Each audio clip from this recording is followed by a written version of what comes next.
Hello and welcome to An Awful Lot of Running, a Doctor Who podcast. Oh. Woo.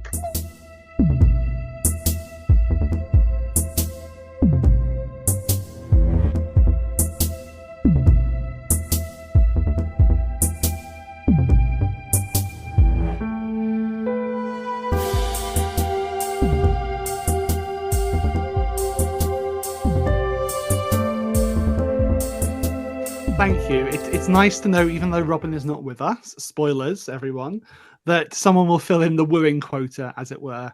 I am Jack, your usual co-host. Missing my tin dog, as it were, this week. No Robin this week, unfortunately. Just unable to make it. So no published author this time. I have actually roped in two guest hosts this episode, though, to help me with the fantastic people that we're going to be interviewing today. First off should be stranger to no one. It's our editor who made her debut on the previous episode. You will have heard she's been on the podcast for anyway as well, for her own episode and also helping us review Road. It's Star. Hi, it's me. Woo! Hello. Woo! Oh my god, I got wooed by Valarie. I'm gonna need Spoilers. 5 minutes. It's as if anyone clicking on this doesn't already know who's in the episode anyway. But Star, wonderful to have you here. Also joining us again, friend of the show, been on for While Beyonder. It's Oliver Smith. Thank you very much. Yeah. Woo-hoo. Oh, Yes, of can't course. believe People you will let me also, back. yeah, no, people will also know you from your supporting role in Smith and Jones, as well as the doctor friend of Martha Jones. I can't believe you're still going. See, Alfie's laughing because he sees it now. Alfie sees it. You are owed some royalties. Yeah. Yes. That is I'm the out. upside. I'm owed compensation. I'm hoping it's from the Doctor Who production office and not me, because I ain't paying up. Yeah, you started that joke. Yeah. Yeah. You're paying my therapy bill, mate. It's no longer Alfie's job. Well, I have My work here is done. Thank you and goodbye. Before the introduction, I'm leaving. How good is that? Well, I tell you what, it's I've roped in Ollie and I've roped in Star for this very special episode, because we are going to be delving deep into the 11th Doctor Chronicles from Volume 3 onwards. Big spoilers now if you have not listened to that range. First of all, what are you doing? Go and listen to it now. If you listen to the episode where we had Alfie on, I literally bought it mid-podcast because he sold it to me so well. So please go and listen. Saying that, you've heard him already. He's back on the show. So happy to have him. The executive producer of this run. It's Alfie Shaw himself. Give him a round of applause, everyone, please. Oh my goodness. Yeah. Hello. Go on. Thank you for having me back. Pleasure to be back. How are you this evening, Alfie? I'm all right. I've just had a deadline day. So I've just submitted something about 2 or 3 hours ago. So I'm a little bit fried. And also I'm having to change my diet. This is too much information for stomach tree related reasons. So I'm not allowed coffee either. Whoa. So Oh, yeah. no. So I'm That's currently a on all of the shit, decaf Alf. coffee. Come on. I know. Oh, Saf, we need to catch up. Oh, we've got to catch Um, up, hun. Yes. Madam. But other than that, I'm exceedingly well. Thank you for having me. Sorry for starting on medical issues straight away. No, not at all. Just getting the scoop here, obviously. Getting the big scoops on an awful lot of running. It's all happening here. Yeah, all happening here. Yeah. And also joining us, you can hear them already as well. Someone who has become my favourite Doctor Who companion. I'm saying it right now. For their portrayal as Valarie D. Lockwood in the 11th Doctor Chronicles. I was asked on the stage at MCM Comic Con in October what part of the expanded media I would bring into the show, and without a second of hesitation, I went Valarie D. Lockwood. Valarie Lockwood, put her on my screen, please. Woo. And the amazing SAFIYYA INGAR is with us tonight. How are you, SAFIYYA? Hello. I have a cold, and my throat kind of hurts. So if I sound a little huskier than usual, forgive me. But I'm doing really well, and I'm really happy to be here with you guys today. And I've probably frozen. Fantastic. Probably No, froze you some can't point. get back. Froze again. It's all right. You're all good. Oh, thank God. It's fine. Oh, By the way, I do like have our boat. terrible Wi-Fi, but hopefully it doesn't crap out on me completely. I Fingers can crossed. confirm, watching that panel, he did say you. He's not lying to butter you up. I'm absolutely honored. Don't worry, even if you were, I'd love it. We're all Yeah. say what you want. No, I can tell you straight away, and like from my heart, I connected with Valarie in a as a character in a way that I don't think I have since my favorite was always Ace growing up. Like I loved Ace, and I've always loved Sophie as well. But then listening to this range and spoilers now, I genuinely think it's one of the best things that Big Finish has ever done, and it's down to you two. ALFIE, Yeah, you suck hear it, that? Dubman. Yeah. Dubman's got think? nothing. It's the two of us. You think? I know it's one of the best things Big Finish have done. Oh my God. Agreed. No, it is it is, it is. absolutely the best. It genuinely is. Yeah, it's an absolute triumph. It's the thing I've pre-ordered. Yeah, no, but it's fantastic to have you both here and talk about this. We're going to be delving deep into it, sort of unpicking everything in the series itself, just key plot moments, key things here. We're also going to be talking about how ALFIE owes all of us money for therapy because I said it was going to be emotional. The I amount, warned you all. the amount of tissues I went through was unholy. And I want to clarify now that I hear how that sounds. It was for It's crying. fine. It's fine. It We was can for move on. It's crying. fine. We bring understand. it back, Ollie. Bring it back, Ollie. We get it. It's fine. I've got It's a fine. Dalek with me. Yeah, there we go. Yeah. Come on, It's fine. come on this classy podcast, Saf. I said they're so classy. I said. It's not my I'm not fault. I brought classy, one so on. it's fine. We can keep it up between us. Okay, cool, Yeah. cool. Well, I tell you what, let's get into things proper now, shall we? Okay, because we've got some fantastic questions which Star and other people worked on for me and helped me craft, as well as some amazing ones from our listeners as well. My first come question. on, hang to on, you- before we start, come on, give him proper credit. Give George Gardner's little Yes. shout out. Of course, yeah. George Gydra, who is every fan doctor, has also helped out with the questions here. So thank you so much, George, for your help on this as well. Thank you. My first question, ALFIE, you answered this on the very first appearance on the podcast here. So I'm going to ask you, SAFIYYA. First off, is the question I ask every guest when they come on. It's very much the typical Doctor Who fan question in that, how did you discover this franchise, this show that we all adore? Oh, how did I discover Doctor Who? It was years ago. Not going to quite go into that. But it was Eccleston. And I remember my dad, he kind of like had it on in the background one day. And I kind of walked in and like I usually watch TV with my dad. Like I just sort of sit down, whatever he was watching, I'd be like, huh. But I remember sitting down and be like, oh, this is cool. And like my dad's northern. And so Eccleston very much sounded like my dad, just grumpy and angry and northern. So I was like, oh, it sounds cool. I don't know, something in my head just really clicked. And then I sort of like disengaged a lot. And then Tennant popped up out of nowhere. And I was like, who's that? Why does he make sense to me? Why does something in my little neurodivergent brain connect with this person's behavior? And genuinely, like I just found it so compelling because I remember, I think I watched like 3 episodes away from the regeneration from Eccleston into Tennant, and then I watched the regeneration episode, and I was just like, I was just absolutely smitten. Smitten is actually the word for it. And then I kind of sat down and I just watched every episode whenever it came out. And it was the one thing that I watched religiously. I fell into patterns with watching it. And that was just it. It was over for me. I started like wearing Converses, well, the cheap ones from Primark because I couldn't afford the real ones. So I wearing Converses all the time. And I started like impersonating Tennant's doctor in school, much to everyone's annoyance, but I just didn't care. Because again, there was something in my very traumatized neurodivergent brain that went, something about this makes sense. And I feel like that's what happened with a lot of young people around that time. Yeah. I was going to say you are very much describing my life. Yeah. Yeah. Yes, Honestly, same like here. what I honestly, it was varying degrees of like if it was just like childhood like angst or whatever, and I was going through a pretty tough time of it at home, and it was just something that let me completely escape because it was beyond the realms of anything real.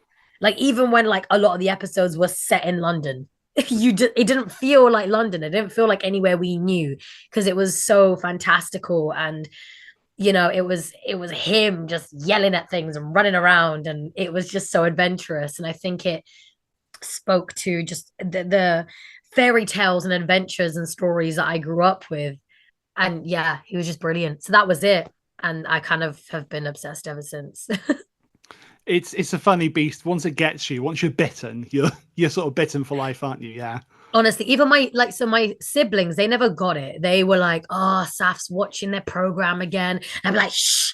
And I'd have my dinner, sat in front of the TV screen on Saturday and just like eating, and everyone sat behind me like, what is this nonsense? And then recently, my siblings watched Tenants run.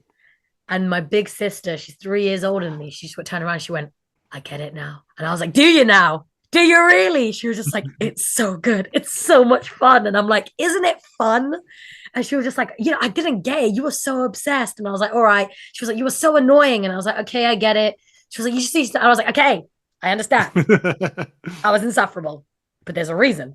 And now my family watches it on like repeat. They just put it on in the living room as background noise. How cool is that?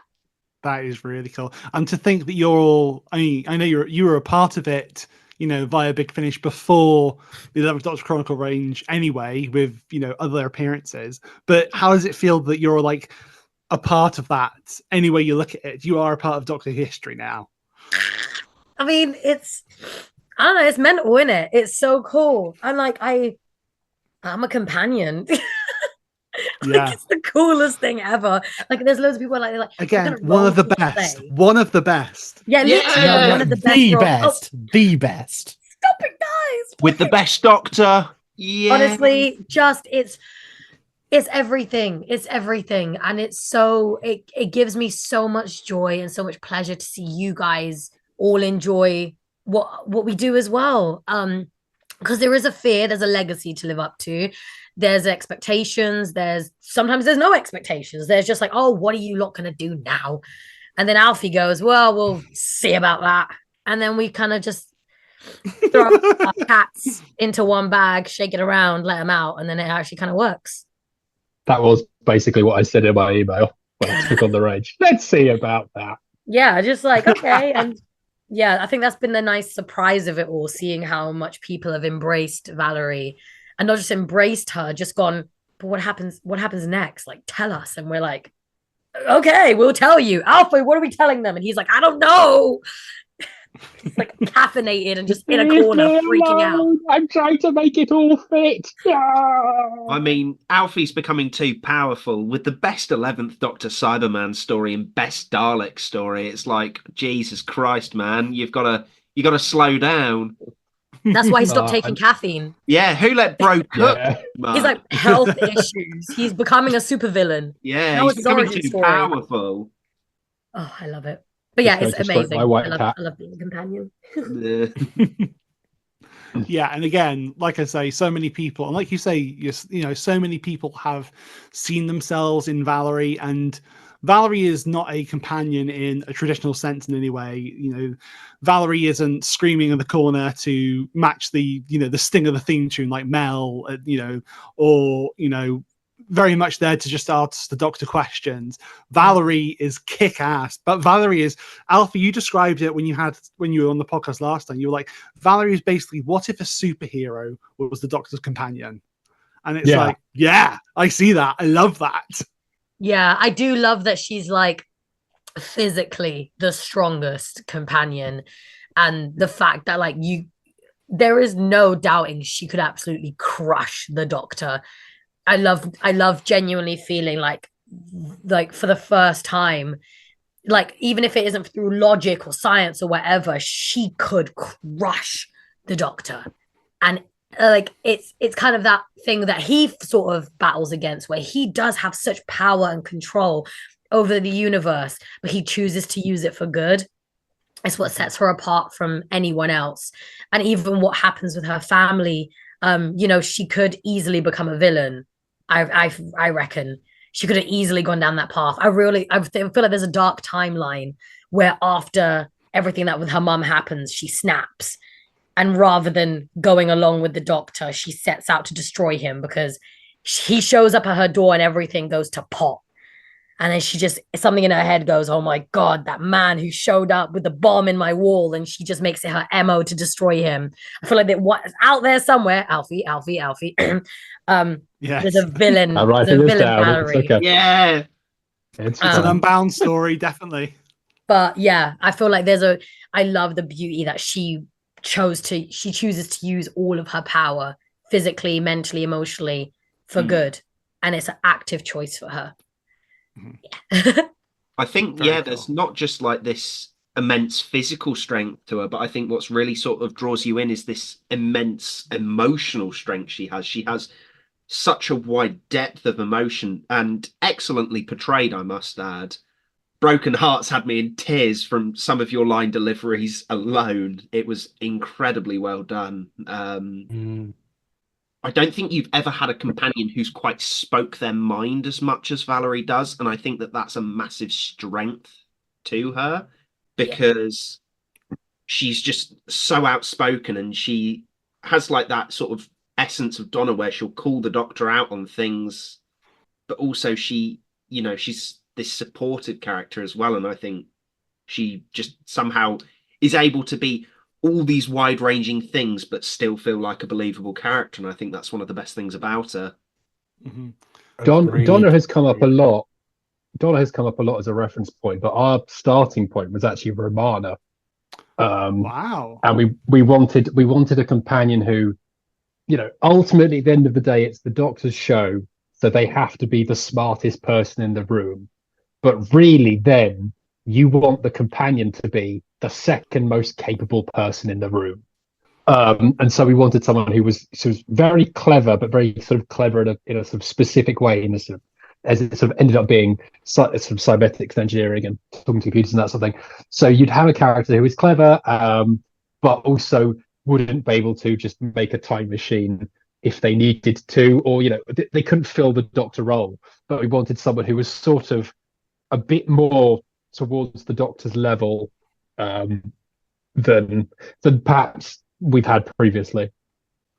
Briefly going back to what Ollie was saying about Valerie's performance, though, I had a funny experience because I was listening to Inheritance again earlier, and I got to the mum scene in the middle of Asda's. And like every time it always gets me, so I am just doing my shopping, trying to hold in as much as I can. Mission accomplished. I mean, I'm so sorry. I'm so sorry. I swear You'll be I hearing had from someone my message layers. me and say that they were working out at the gym and listening to one of our sets, and they were like mid run and they had to like pause the treadmill and cry because they were exercising while listening to our sets. And I was like, why would you do that to yourself? Yeah. Why? My favorite thing was on day 2 when we did the House of Moss. I was talking to you in the corridor with one of the guest stars, and I said, obviously, of course, we haven't really emotionally broken the companion yet. And Saf just turned to me and went, "You killed my mum!" Literally, like. I was like, "Oh yeah, I forgot I did that. I did that quite specifically." Oops. Oh, I mean, and then you also killed SAFIYYA as well. multiple times. Yes. Alfie Shaw when we get you. That's why I've got into hiding. Speaking of things that you owe Alfie Shaw, you owe me a new set of earphones. Oh God! So the first time I was listening to Victory of the Doctor, which obviously is my favourite set, love my Paradigm Boys, but I got to the end of, I believe it was it? I know it was one of the middle two. I believe it was Daleks Victorious, No, it wasn't. It was the death of Miss Valarie Lockwood. And with 10 minutes to go, I stood up. I had my wired earphones in my pocket, leant forward, and it snapped the connector. That's how hyped I was. I broke my earphones for you. Your earphones, you don't want to hear this. It's okay. I'll protect you. I'll look after you. It's fine. And I was like, oh my God, because my AirPods aren't working properly. They're not going to hold a charge. I'm not going to be able to finish this.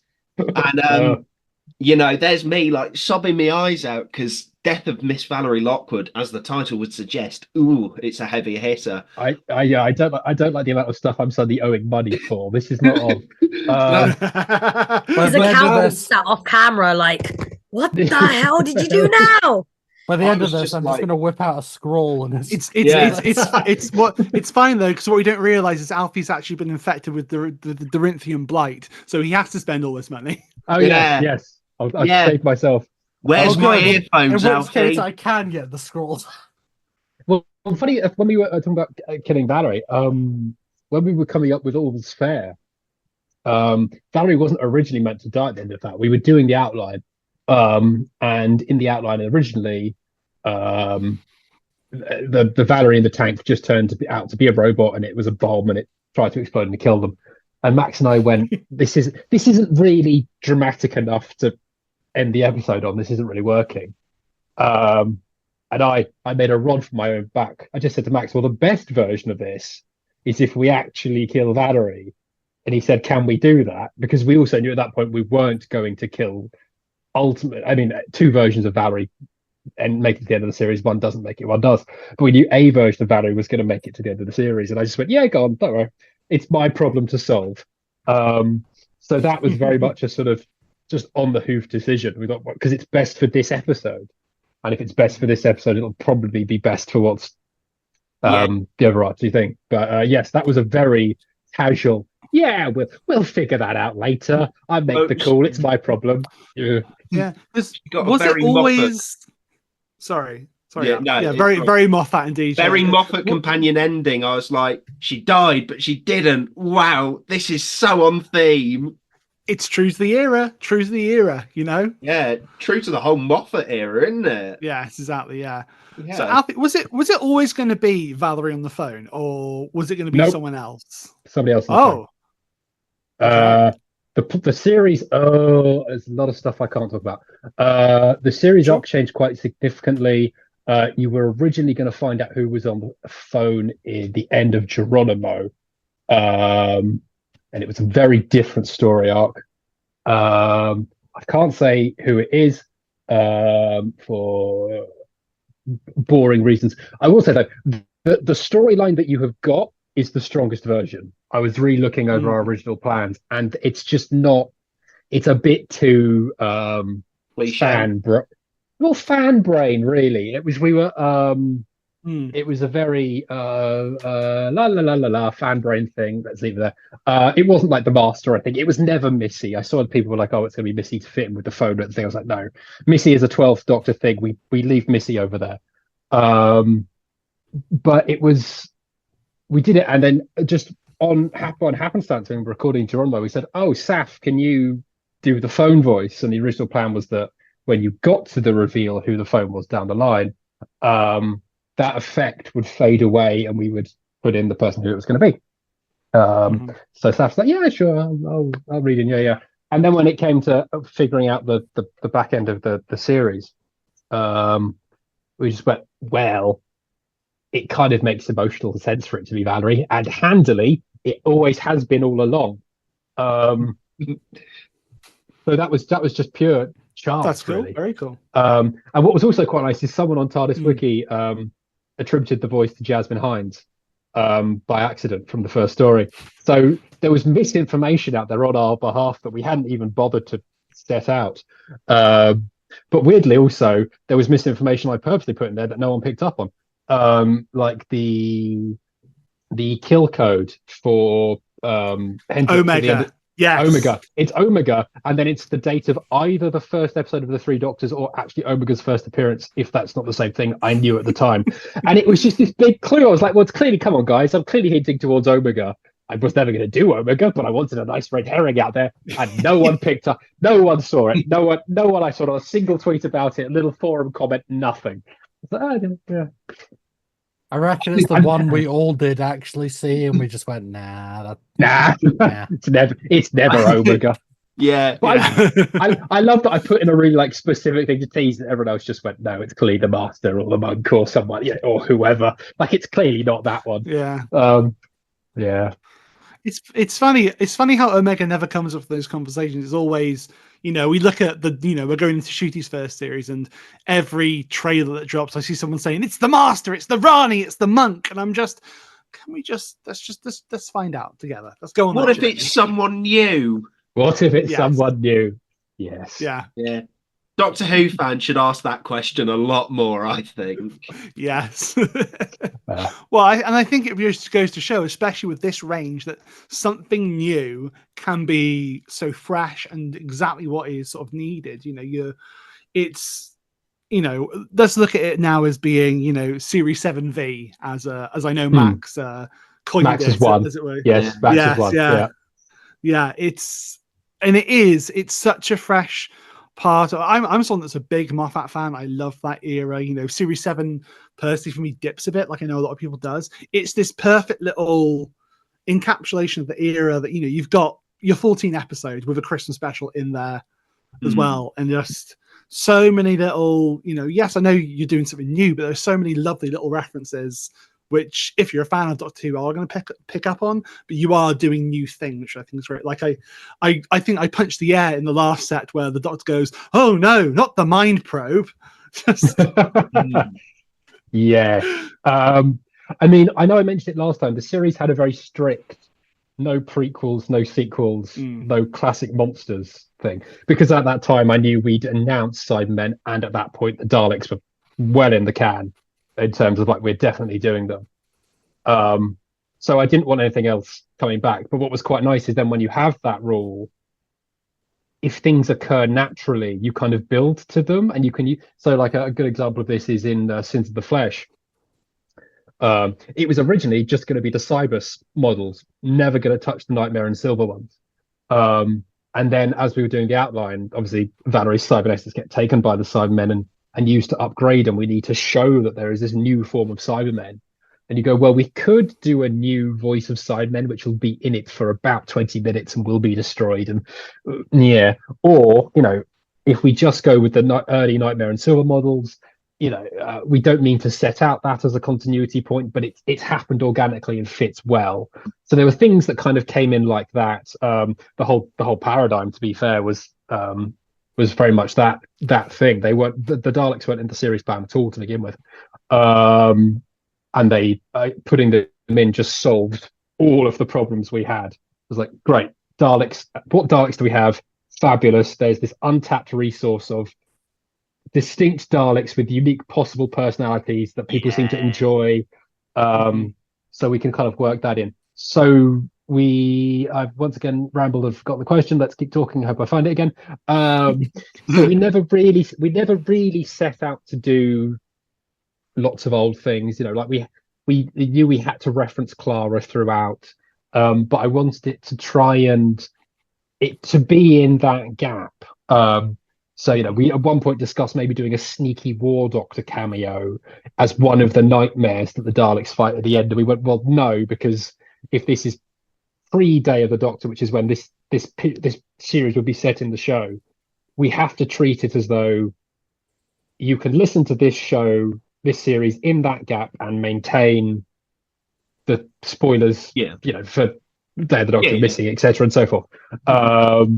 So yes, the kind of approach to sort of bringing stuff back was always as little as we could, and if we were doing something with it, it was either something emotional, like using either the idea of Clara and turning that against the Doctor, because we kind of had to do a reminder of Clara without doing Clara, or a radically new approach to the Cybermen, or not radically new approach, but doing something kind of very different to the Cybermen, and then the Daleks just getting a chance to do that kind of explore those models that we never really got on screen, and again doing something that was just nice and back to basics and making them a threat again, which I appreciate is exactly the opposite direction we went with the Cybermen, but I think they work because we took those different approaches. But yes, there was no real rush to try and bring in the silence or the chirp, or other map elements. Was just let's make it our own thing. that fits in there, but doesn't need to be. There's not an obligation to bring back everyone, so we didn't. Yeah. Thank you for coming to my TED Talk. Please tell me that you looked at the silence and went, forget about those guys. Yeah. I remember just looking at the design for the box set for crap, I've forgotten the name of the whole box set for the third one, but with Sins of the Everywhere and Anywhere. Yeah. Everywhere and Anywhere. So I remember just looking at the Cybermen and I went, that's on theme, because every Matt Smith story they appear in, they look more and more shit until you get to Nightmare in Silver. Like, they look more and more broken down. And they, like, these ones are like falling apart at the edges, and I'm like, yes, that's where they should be. They needed the upgrade at that point. That is the image from Closing Time. We didn't purposely ruin them anymore. No. That is what that is. But yeah, I see what you mean. They do have just a nice decline, don't they? That's quite nice. And then things like that we didn't plan. They just sort of work out that way. Yeah, I think a lot of people kind of work out these sort of, did we think of every little detail? And we thought, well, no, we're mainly focusing on how do we get the emotional journey of these characters right. I love that. I think that's like your process. Do we focus on the details of this? No, let's just get it. Let's just get it together and get it out there. But we knew that the only real plan we had, because I know what I've said, the plans changed. Like, not that much changed. We had an idea for what the last story was going to be, who it was going to be. We had to change that. It wasn't like we had 2 box sets written or anything. Like, it's not like everyone was there going, oh no, they've thrown out the show. A thing had to change. It was fine. But what we did have from the beginning, which I think has really helped and is what we've done going forward with something else, to be vague, is we knew what the companion's start point was going to be emotionally. They lose their family, and at the end of it, they gain a new one, and that will be their journey for the series. And we knew that whatever challenges we had to face along the way, we could keep that, and that's really what people would ultimately be invested in. So that was quite useful for the planning, and that's kind of how we approached it. Is more how do we get Valarie from A to B with as many obstacles and challenge them along the way. Yeah, cool. Yeah. So how much input did you have, SAFIYYA, into Valarie as in crafting that character, beyond obviously giving Valarie the D in her middle name, which is she has the will of D. And I've thought about this. I've done the maths. She's from the future. She probably knows what the One Piece is. Oh. The manga's completed. She's read it all. So, and yes, I cannot tell you where all this is. But yes, no, that was, so I had a hand in obviously like naming her, giving her middle name. I named her husband. Yes. Should I tell the story about that? You've started, you must finish. So his name is Hayden Lockwood. You can kind of guess, but basically I was watching the Clone Wars at the time. I knew it. And I haven't really realized that I've always been infatuated with Anakin Skywalker until I started watching the Clone Wars, and I was like, oh, I really, really like Anakin Skywalker. And then Alfie messaged me like the next day. I was watching season 3, and he messaged me and he was like, oh, we need to name your husband, think of something. And I just went Anakin, or something that sounds like Anakin. That's right. You specifically asked me to come up with an anagram of Anakin. That's it. There's not many options that don't very obviously appear to be an anagram of Anakin. So as a compromise, he told me that, and then obviously like I knew that the husband was going to be from Chicago. And Hayden is the most American sounding name I've ever flipping heard in my whole life. So Hayden Christensen, Hayden Lockwood. So there we go. That's how that happened. And I'm not embarrassed about it at all. Because that's how I basically get to marry Anakin Skywalker.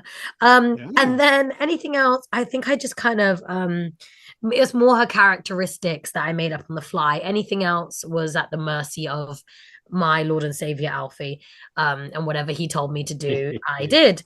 And anything in between that, like grunts and squeaks and angry expressions, I sort of let rip, and hopefully they didn't tell me to rein it in, which they didn't a lot of the time. So Yeah. More. yeah. So yeah. I'm very happy. I've just won 20 quid. Oh, is it? I jokingly said to my friend, I said, I bet you it's Hayden Christensen. Oh my It's God. the only Yeah, there you Hayden go. that came to mind. Yeah. Like, I bet you. And he's like, oh, sure. And I'm like, 20 quid. So I've just On the record proof. Here you Yeah. There go. we go. Get that 20 quid. Buy some new Yeah. headphones. buy some new headphones. There you go. Yeah, there you go. you don't need Alfie, to you're off charge the Alfie hook. for him now. Yeah. You're off the hook, Alfie. At last. They're off the hook for one thing. Remember, the scrolls exist. The scroll. Nah. Alfie is under my protection. Like, Blimey. This you know, got very territorial very quickly. I nah, was going to say. Alfie gave me my paradigm story of my dreams. Aww. Like, and I remember Alfie Yes, sitting I opposite think- me in the BFI going, you're either going to love what I've done with the Eternal or you're going to hate it. Yeah, I was quite And worried. I was literally giving him the beadiest eyes. I was like, you better not have done anything that I don't like. But no. Wow. I mean, that whole set I was very worried about because there's because it's the Daleks. There's a lot of Dalek stories. Some people are quite tired of the Daleks. And I just thought, is it going to come out? And everyone's going to go, oh God, the Daleks, why? But the entire reaction was basically, I mean, I normally don't really like the Daleks, but it's these Daleks. I need these Daleks now. Give me these Daleks. Which was sort of reassuring for about 20 seconds. But then, yes, as Ollie said, there was a reaction of, oh, what if they don't like what we've done with them? Because we've sort of given them all specific personalities. We made up a purpose for the Eternal, which was basically, eugenics officer. And what if someone wants it to be mad space controlling thing?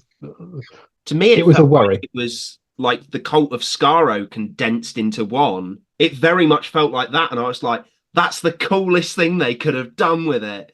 It's like Thank God. a super librarian that's just like, yeah, this is how we're going to kill things in new ways. This is how we're going to recreate Daleks in new ways. This is how we're just going to fuck with the universe in new ways. And I was like, yes, vindication.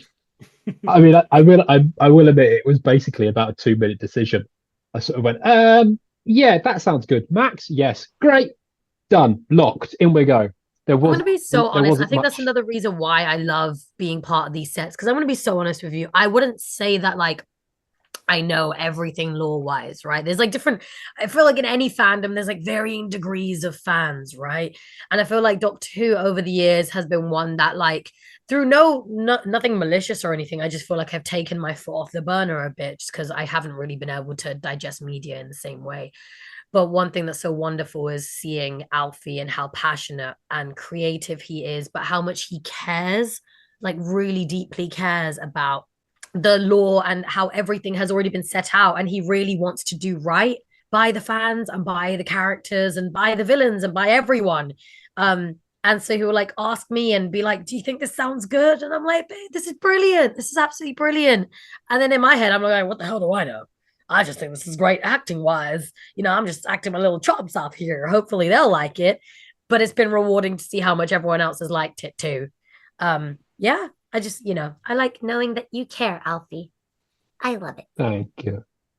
I care a lot. Now I can rest. You can really see how much care and passion's been put into these sets. Like they are so perfectly crafted to fit into the era. They're so perfectly crafted for like any Doctor Who fan. No, I think it's been nice seeing like really, I think, and I mean this in a very gracious way, but fans that in their own way really, really care, that can, for their own reasons be critical or be, they'll point out certain things about, certain episodes of literally anything Doctor Who related and find a query or a question or a problem that needs to be solved. And I feel like what's been nice is seeing the responses from people being like, hey, I actually kind of like this. And like not seeing people wanting to poke holes in it, which I feel like can be the scary thing about doing something new with a very heavily curated IP that we've been able to just come in here and go, okay, here we go. This is what we've got. And people have gone, hey, this is pretty good. And we're like, okay, thank God. Okay. Oh, okay, we're good. It'll know, literally be me and Alfie like messaging each other, being like, they love it, dude. And he's like, they love it. And we're like, we can rest now. Okay. I mean, just say, Doctor Who fans aren't overly critical. I don't know what you're talking about. Well, we don't spend half our lives on Twitter. But I do distinctly remember it. Just to give an example of how mad I was about the whole thing.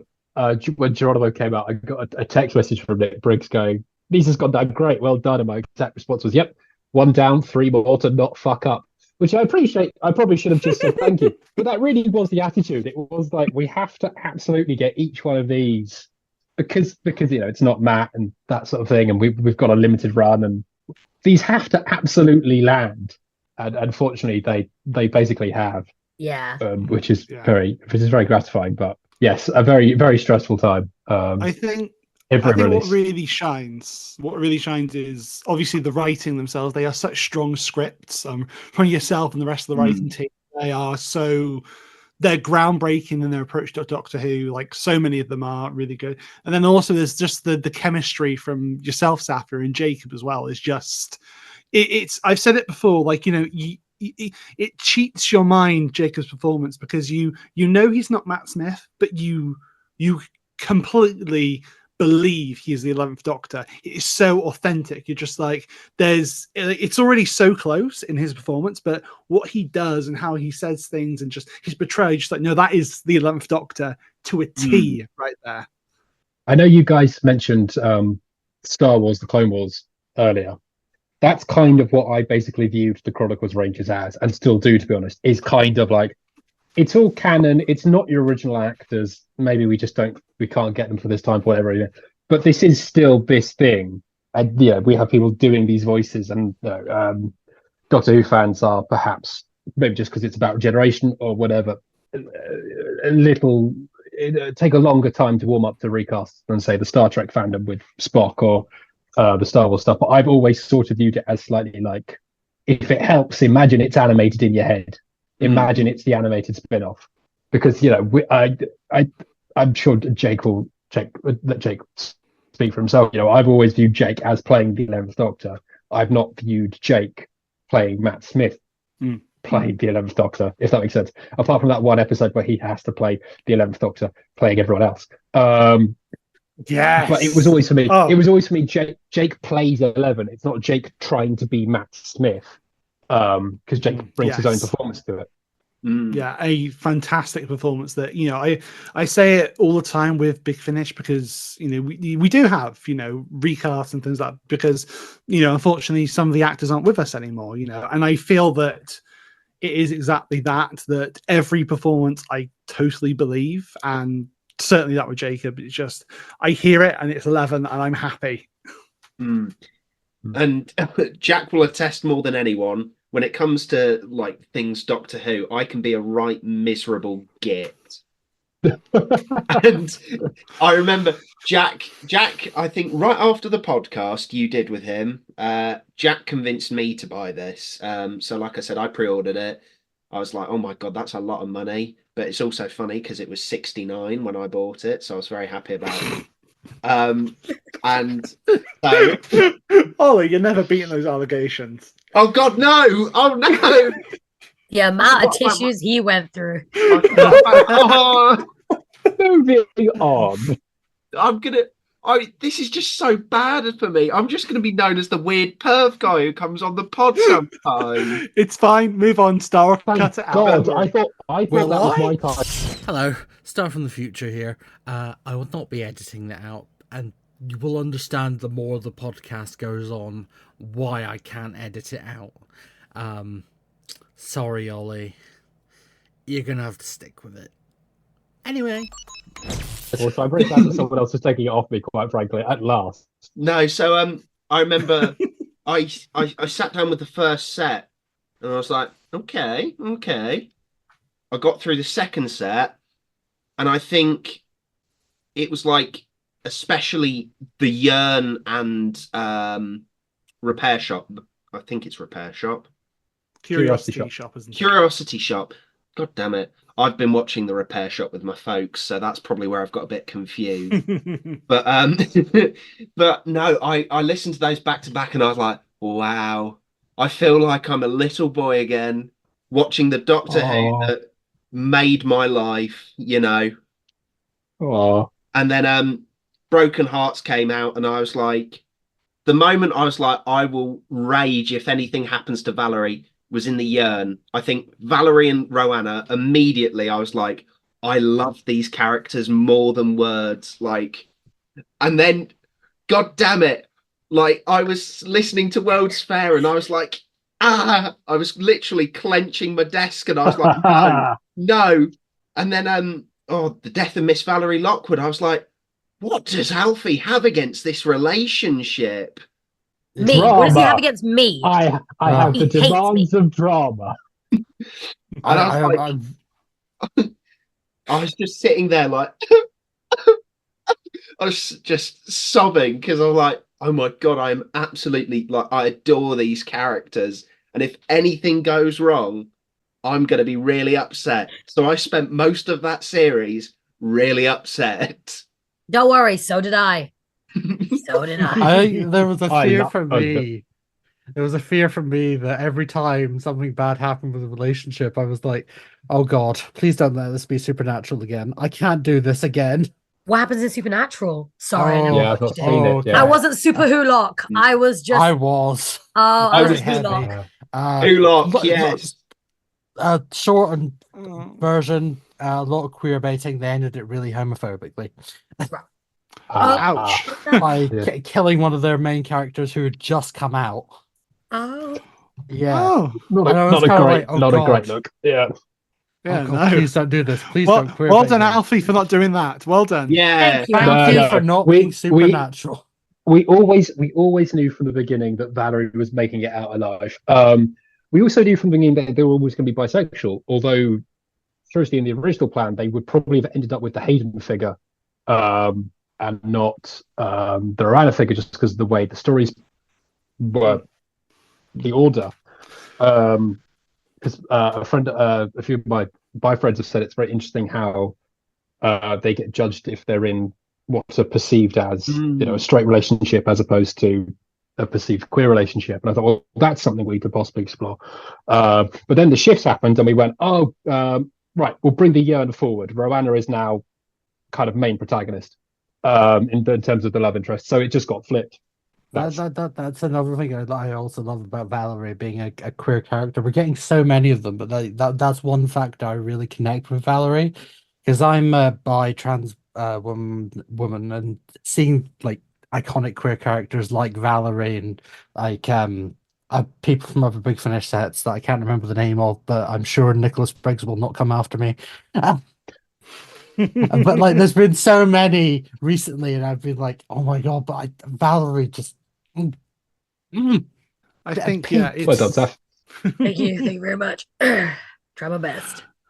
It's I'm not the right person to talk about this as a straight white cis man, but I know that so many people have connected with Valarie because it is it's so wonderful to see Big Finish sort of having this inclusion and making sure that people are being seen of all different backgrounds. And I think it's fantastic, really, especially for Valarie, as you say, Star, to be a queer character as well.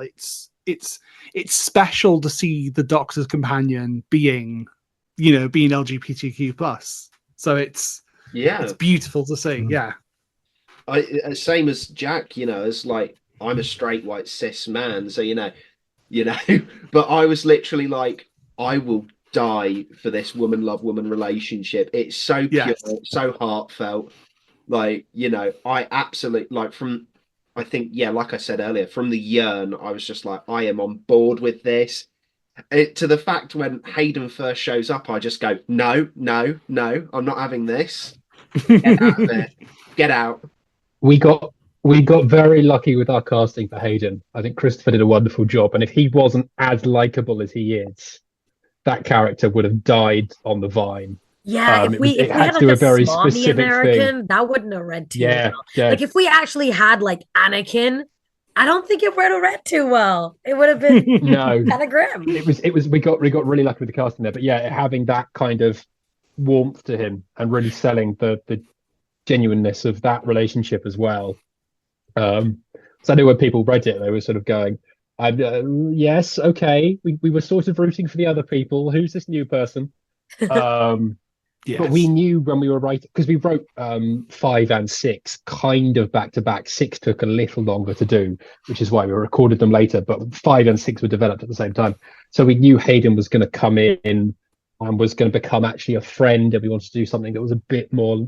We didn't want it to be like the two love interests for Valarie fight over each other. They find common ground over her. Just because you always get them fighting, you're like, oh, for fuck's sake, sod off. People can be grown up. And then have them come actually go in with Roanna and have that kind of friendship build. And then we knew they were all going to die. But we knew that from that kind of point that that was kind of built as we wanted it to be sort of a kind of complicated esque. I think the whole series is quite simple to follow, in my personal opinion, but I have thought about it far too much. But it was kind of complicated, intricate, but was quite supportive in the end. So I think that's just nice and different, and we should see more of that. It was like the healthiest love triangle I've ever heard. Yes. Yeah.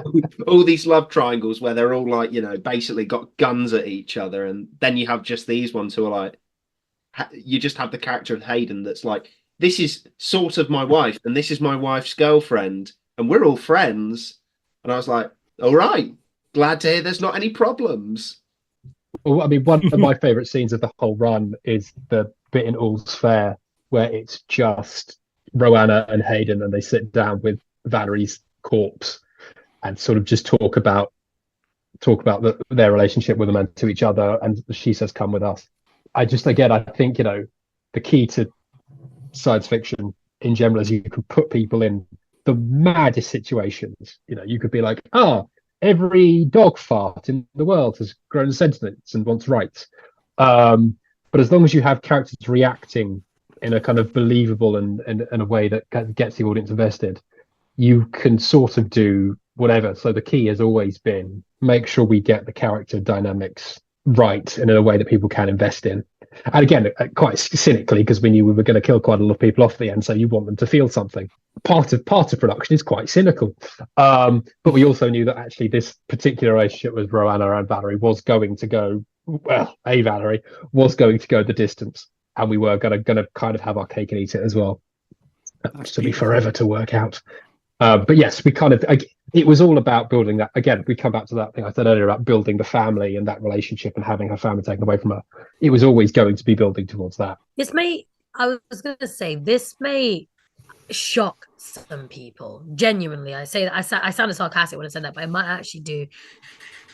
From like someone who's on the side of hearing and by osmosis absorbing the trauma of the kind of conversations around queer identities and marginalized bodies in media spaces, I think a lot of people will be shocked to find out still to this day how much of it is just like in a crass way flag waving, and them just being like, oh my god, like we should make this character queer because like why not, like, and as opposed to it just being like, right, they're queer, they exist, they're part of this story, go. Which is what I feel like this allowed us to do.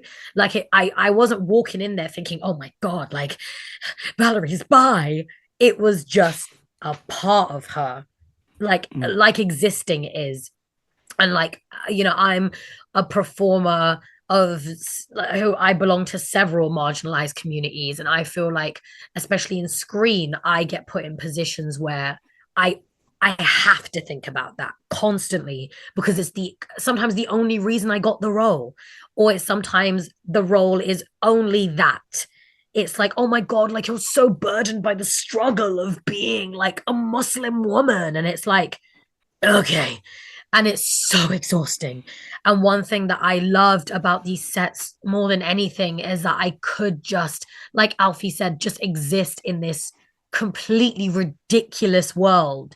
And the only thing that matters is how we are reacting to the situation. My queerness doesn't add to that equation. The only time it does is the Cyberman story and the conversion story. And that's where you see her trauma and her anger come out and rear its ugly head because of how she's been subjected to it. But what I love is that the whole show wasn't about that. And I never get to play characters like that. And loads of people, loads of actors that I work with, I've met some phenomenal actors over the years who have done some of the biggest sci-fi and fantasy things of all time. And they're still met with that. They're still given the narrative and the responsibility, the weight of the responsibility of upholding the queer community, the Black community, the South Asian community, the Muslim community, whatever we're a part of, and we have to hold it up. Whereas with Valarie, I wore it like a backpack. I was like, let's go. And I could just charge on ahead. And like anytime I needed to think about it, I could just go, oh yeah, that's part of her existence. Okay, yeah.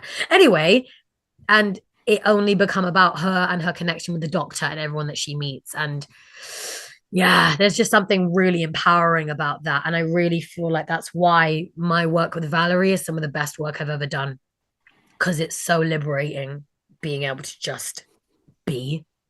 Yeah. For like a good portion of that, I just heard Valarie, don't you? It was great. I think that's the thing. I really like it. Also helped, like my first day, I remember I turned to Nick and I was like, so how do you want Valarie to sound?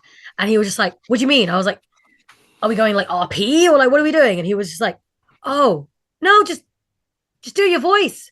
And then Alfie was just like in the back, and I was like that, and I was like, oh, okay. And then I feel like I can hear it. It's a really subtle thing. In the first episodes, I still sound a bit too formal because I was still clunking my way through the idea of just being.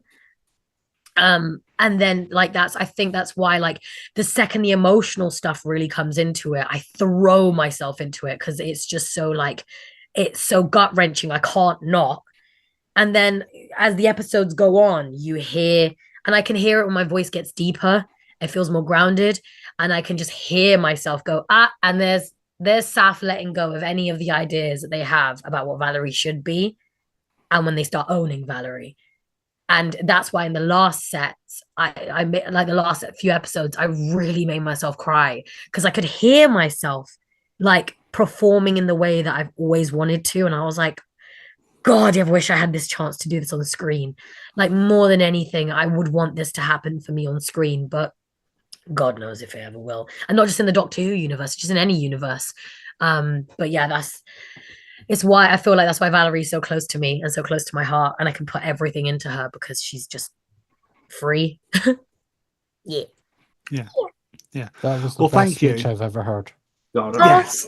Yeah, I was like, I'm going to start tearing up in a moment. Yeah, no, I literally am. I'm literally crying. Yeah. You are just proving right now why you are so loved.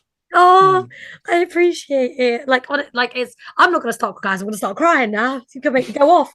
I'll put my video off again. It's fine. But yeah, just seeing everyone's responses to Valarie has been so wonderful, and I've even seen it in Alfie. I'm going to throw you in the deep end a little bit here, but I think we were really nervous when we made these sets originally. Oh yeah. Alfie having this conversation with me where he was really quite nervous, and we love to laugh and joke about it, but we do really care. And at the very beginning, I think we were a bit scared, and then as every set went by and seeing everyone's tweets and posts and, I see people's messages to me and seeing how much people love us and seeing people like basically through word of mouth on Twitter being like, yeah, listen to this set. And then 3 months later, I'll see that very person going, I listen to the sets and I love it so much. Like it honestly makes me so happy. And I was having such a terrible day today. I can't lie. It's been awful. And not just the illness, just other stuff. Mentally, I've just been in the pits. When I open Twitter, I don't have the app anymore. I just use it on my browser, but I opened Twitter and I saw you guys and I saw your wonderful like posts and you being excited about talking to us today. And it made me so happy. And like I was just sat there like looking at my phone and I was like, okay, like we're doing good. I'm doing good. Everything's okay. And it made me really look forward to living. Yeah, to being like, okay, I can do this. I can go forward with my day and have fun and be excited to be here. So yeah, just thank you guys. Anyone here, anyone listening, just thank you. I know. Let's Thank have you. Through the screen. Hug through the screen.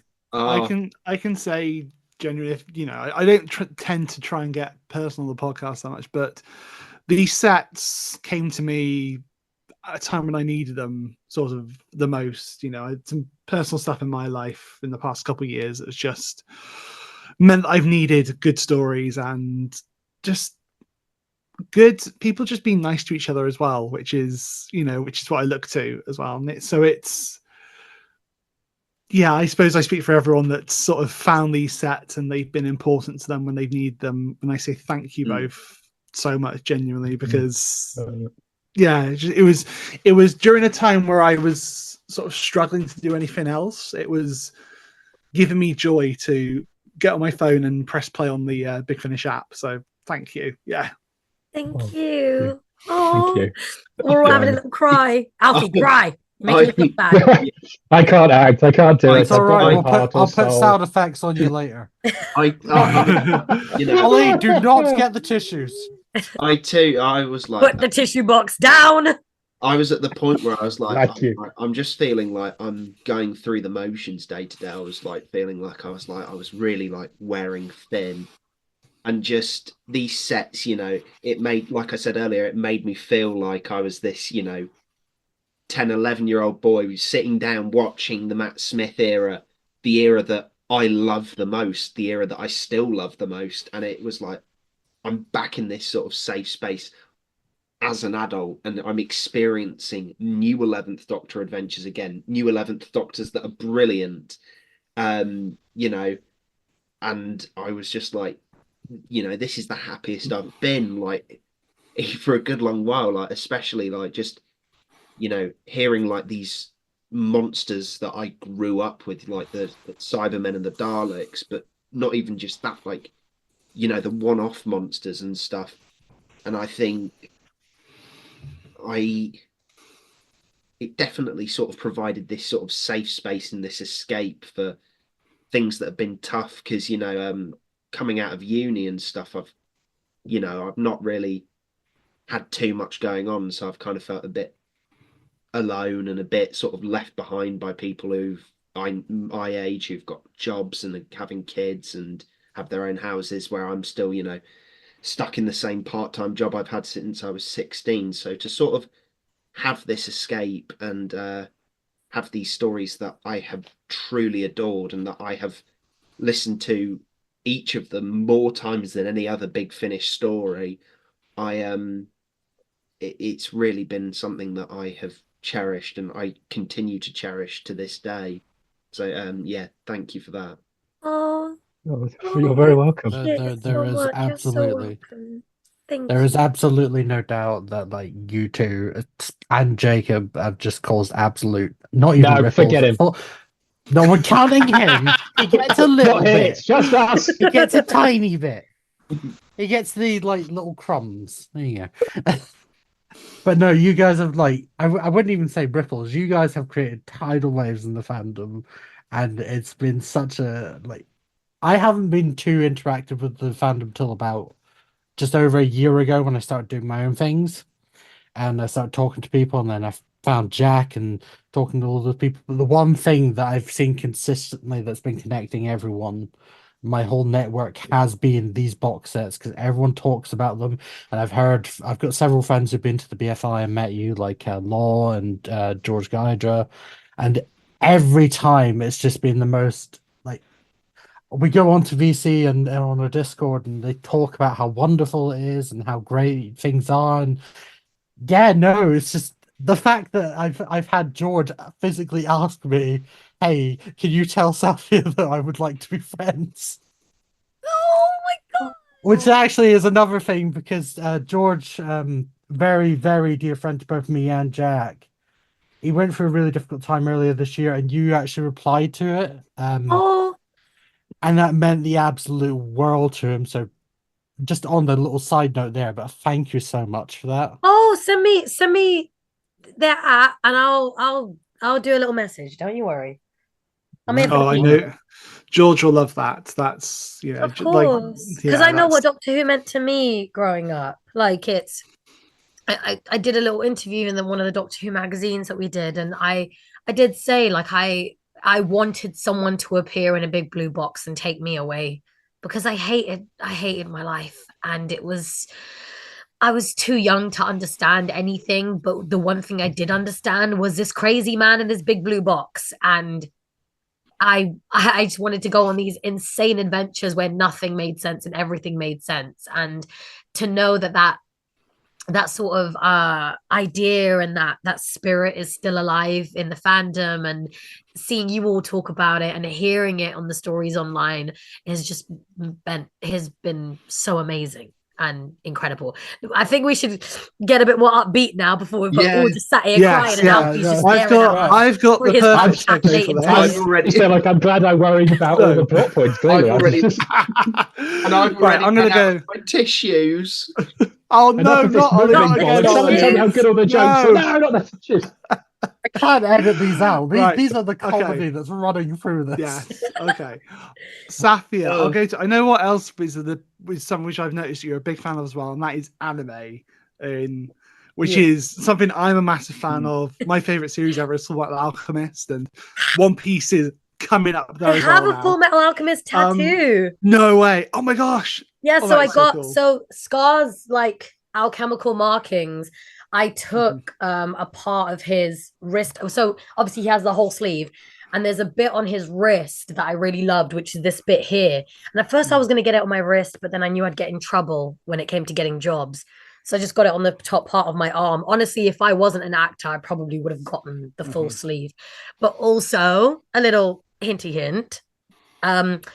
It's what inspired my markings for my character in The Witcher. I play Kira Metz in The Witcher. And yeah, alchemical markings are something that, you know, goes across loads of different cultures all over different continents of the world. And yeah, alchemy has always fascinated me. Transmutation marks, always so beautiful to look at. And so when it came to Kira Metz, I took Scar's arm as inspiration, which is why I got the markings for that. But yeah, Full Metal Alchemist is like, it's just so good. So good. But sorry, you asked me a question about why I liked anime or Full Metal Alchemist. I couldn't remember.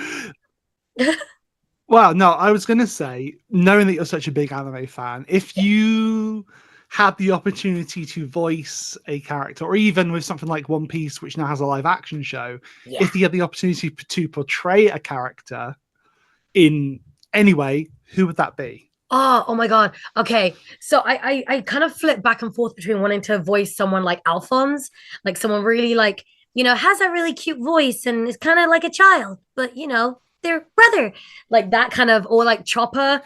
I'd love to play Chopper. Chopper would be such a cool character. And then, you know, the kind of like the Mikasa type of like, Aaron, we got to do this. And like, you know, that kind of shonen female protagonist character. And then I really want to, but then I flip, and then I want to play the guys because most of them are voiced by women anyway, to do like the teenage boy voices. Yeah. Because one of the reasons I became a voice actor was because of anime, like Pokemon, Digimon, Yu-Gi-Oh, Beyblade. Like I watched all of those growing up. Before I even knew it was anime, I was just like, it's Japanese cartoons, right? And yeah, like the kind of, I'm Ash Ketchum. I'm going to catch them all. I'm going to go with all the girls and collect all the Pokemon. Or Naruto Uzumaki. I want to play Naruto so badly. But yeah, like I have. That was really good. That was, yeah. I saw the My name is Naruto Uzumaki. Believe it. That's my whole bag. And I would love to play a character like that. I'm currently like, I'm trying to chase a video game role that's like that. But yeah, I think I get played. I play squeaky characters a lot, like Augustus. Augustus is pretty much my vibe. And I saw Alfie recently, and I was just like, "The war breached the sky above Iphias," and he was just like, "Are you just gonna keep saying that?" And I think it was just my loop for the weekend. I was just going, "And the war breached It's the your sky new above-" catchphrase. Sorry. It's your new catchphrase. You It just say is. it every time I see you there. But yeah, sorry. But yeah, and I kind of want to play a character like that, one that's like really innocent and stuff. I feel like Augustus is kind of like Alphonse. Sorry, that was such a rambly answer. Just anything. I love anime so much. No, not at all. Don't worry, we have a list of questions about. Yeah. Well, Yeah, I will also say before you do start, SAFIYYA, and actually Alfie, I'll get you to say it as well. Yeah. Would you both just say the One Piece is real for me, please? The One Piece is real. The One Piece is real. I love how he I have sounded really questions. cryptic about it. He was like, "The One Piece is real." Yeah. What is it? Is it real? We don't know. We don't even know. We One don't Piece- even know what I've it is. seen how many mangas there are. That is not One Piece anymore. There's no One Piece in the world. I know two things about One Piece. One, it's about pirates, and two, the creators had to have a break to work out what it actually is. Is that true? I saw that somewhere. He's like, I'm going to go away and think about what this actually is now. I think he's just ill. I think he's just old. Yeah. Yeah. I thought I saw an interview. I where think he was like, he's just old, and I think he's Okay. got to a point where I think it's just that he's old, and One Piece being like the most prolific manga anime thing in like the world, that he's like the one mangaka that can go, I'm going to take a break now, and the like Shonen Jump are like, go ahead, go, you break, it's fine. just give us the story at some point, you know. But even the fans, they're so respectful. They're like, "Yo, Oda needs a break. Give him a minute, okay? We'll figure it out." Yeah. And then we will sit and wait patiently. Yeah, and he will cook. He will cook. Yes. He's brilliant. I'm not even an anime fan. I'm just loving the whole vibe here. It's it's cool because we'll come back to the set after a couple of questions here. I just wanted to have this little tangent, and then we can go back to the set, and then we can go to some questions from our listeners. Star, you had a couple anime ones you wanted to throw at Saf. Yes, a couple that were on the list with help from George again. George, I can tell this is a George specific one. Which Doctor do you think would have the worst time in the One Piece world? Which Doctor? Hmm. Oh, it's weird. Eccleston's kind of like Law, isn't he? He's just really like, nobody touch me. Nobody talk to me. What are you doing? What are you doing? Oh, I don't know. I think any of the older ones. Oh, no, but they'd all be like wise sages and stuff like that, wouldn't they? I don't know. I think everyone would kind of have a good time. Everyone would kind of embrace it. But I think Eccleston would have a pretty rough time. If he ran into the Straw Hats, oh my God, he'd kill them all. That'd be the day the Doctor became a villain. I don't think he could hack it. I don't think he can do it. One day with Luffy? Nah. Drive anyone crazy. He's from Big Finish Productions. The War Doctor. Whereas I could see 11 getting on with Luffy like a house. Literally, like that's what I'm saying. I think all of them in different ways would gel quite well, actually, because they're kind of there for the chaos, right? They're just like, oh, let's go. Whereas I feel like I think that will be fine, actually. Yeah. It's funny because Luffy as a character is very similar to the Doctor, that you could feed Luffy a meal and he will literally topple your government if it's bad for you. Like, that's all you have to do. Yeah. If anything, I just feel like the Doctor might disagree with like his methods, and then obviously there's that whole like power dynamic where like Luffy would just physically go charging on ahead, and the Doctor would just be like, right, and then we'll just have to get into the box and just like whiz over to him, and then everyone else would just be staring and being like, what is going on? But it would still fit in the lore of the universe because we can make it work, right? Because One Piece just makes no sense, and I love that. Real. Yeah. I'm just smiling and nodding now. Sorry, you go sit in the corner with your tissue. Ollie, I have bullied other friends into reading and watching One Piece. I will bully and make you watch and read it as well. I don't have the money. Which does remind me of one thing. I'm really sorry, Saf. There's one more thing. Could you just say to my friend Ben very quickly, could you just say, Ben, review the next volume of One Piece? Ben, review the next volume of One Piece. Thank you. Thank you. Thank you. He's going to hate you for that. He's He asked for it. He's going to get you. Called motivation. I'm He just going said, to be at MCM and see him just come out of nowhere to full spear tackle you. I'm going to be like, oh my God. Oh, hi, Ben. I'm going to be at MCM as well, by the way. So if I see any of you, please say hi. Oh I'll my be wobbling God, around. yay. Well, if you're there on the Saturday, please stop by the Doctor Who Community Show panel because I'll be there running fine. that with oh God, what time Round. is it? It's 4:35, I believe is what it is. Okay, So, yeah, on I'll the be fringe around. stage, yeah. Oh, cool, awesome. Yeah, He wouldn't let me be on the stage. not Yeah. this time, no. Yeah, you criminal. After all that things with the tissues, it's probably I was going to say, wise. we'll just follow the trailer tissues and Oh find where you my are. Don't God. worry. So The amount of- you thought the worst that could happen was that you worked with Dr. Martha Jones, and we took that as a challenge. And now, You know, it's not even that bad. Like I thought last time, I'm going to get loads of messages because I've just said I don't think Wild Blue Yonder's that great. No, I'm going to get loads of messages going, "You're the tissues guy." Like I'm gonna like send in like something for the Paul Spragg contest, and they're gonna go, "This is the tissues guy." You never know. It could work in your favour. You never know. You know, at least it's memorable. all the names are taken off the Paul Spragg entries. We'll never know unless you call it like the Tissue Monsters or something. You'll be absolutely fine. You know what? These are my new Paradigm Kleenex. The way I could just edit a compilation of all these now. Oh my God! This is the benefit of having your editor. Let's bring it in the back. Let's bring it podcast. back. Let's bring it back. Did you talk about the okay. series, Alfie? Yes, but mainly. I've been ravaged tonight. Let's go back to the series, though. Let's go back to why we're all here. Very much rounding up these questions before we go into our listener ones. Is there a favorite story or a favorite episode that you both have within the entire series?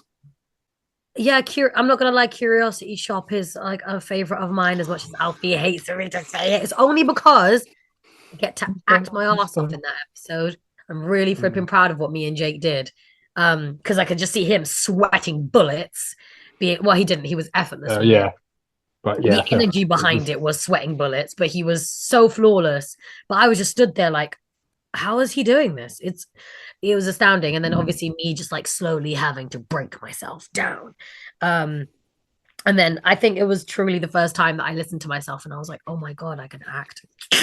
Which is that speech where I'm just like, tell the doctor I've given up. And she's just done. She's absolutely done. And then from that was born Broken Hearts, which is just such stellar writing.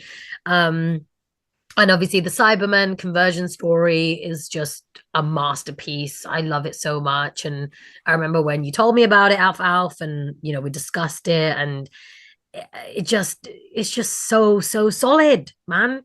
It's just so solid. But yeah, those have to be my favorite, I think. Yeah, those three probably. Africa. Well, I love them all. That's not a diplomatic thing. I don't think it's a bad one in the bunch. So I'm going to be vain and say all of them. No. I think probably Sins of the Flesh. I think just as a sort of standalone piece of drama, it's probably the strongest. You know, I really like The Inheritance, but it's an opening story. I really like the last two, but they are closing stories. They have to do specific things.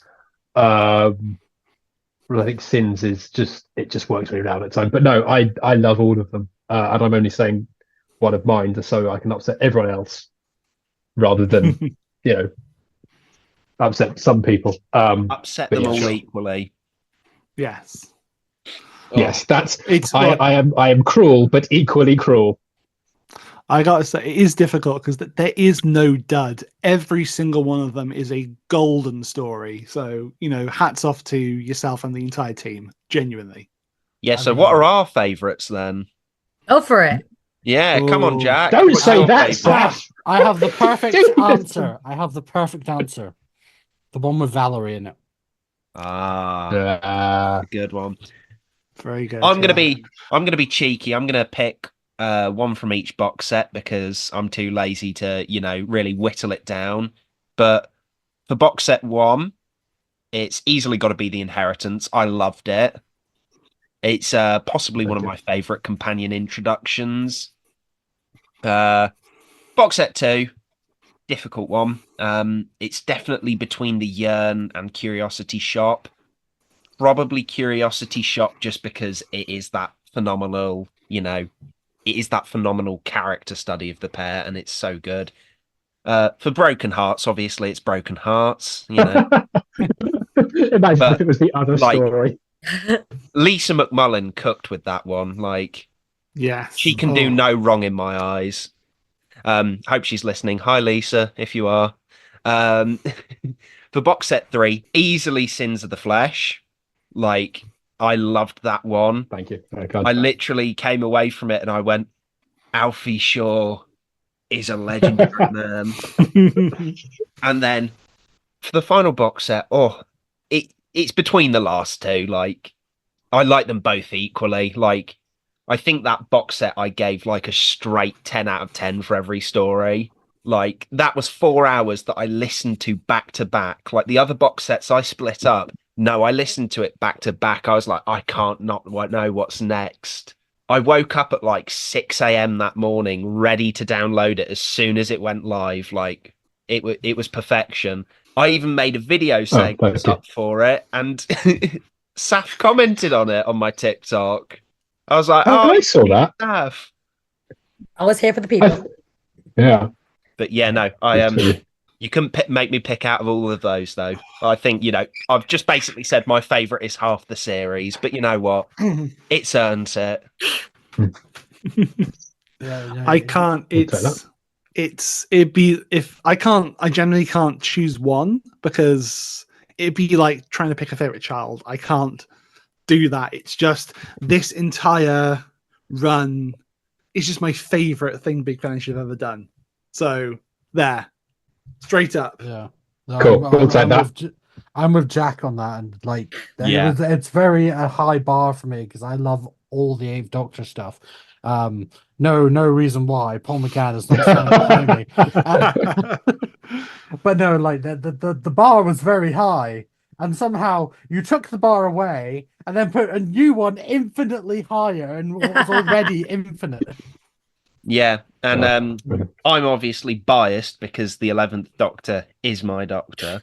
It very quickly, I think it was after box set 2, it was my second favourite 11th Doctor series, and it's tied at the top. Series 5, I don't think I don't think I could ever recreate how I felt as a child watching that because it was a much easier time. But this was the closest thing to feeling that sort of safety and that sort of welcoming, warm feeling. It was like getting a warm hug from someone you haven't seen for over a decade, and I loved it. No. That's the best way to describe it. It's very interesting you bring up the Eighth Doctor range, because I think one of the reasons that we've been able to do what we've been able to do is because we have the same freedom as the Eighth Doctor range. In that we don't have to try and tie into an existing companion emotional arc, which I think has kind of been our secret weapon. And you wouldn't have got this series if it was Matt at all. You would have got something very different, something still very good, I'm sure, but you would have more stuff with River and the Van Nost Gang and more TV elements. I think our kind of secret strength is that because we are a recast, we have been able to do, our own stuff quite just out of the gate, and that has given us a freedom that we took full responsibility of. That's not full advantage of. That's the word I'm looking for. But yes, it's quite a fun place to be as a creative being at a massive box, but having your own little space to explore.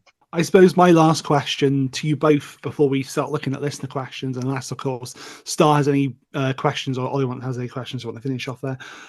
If Valarie were to come back at any point, and God knows I hope there's You know, whether it be a short trip or a companion chronicle, another companion chronicle, I should say, or another short trip, I should say.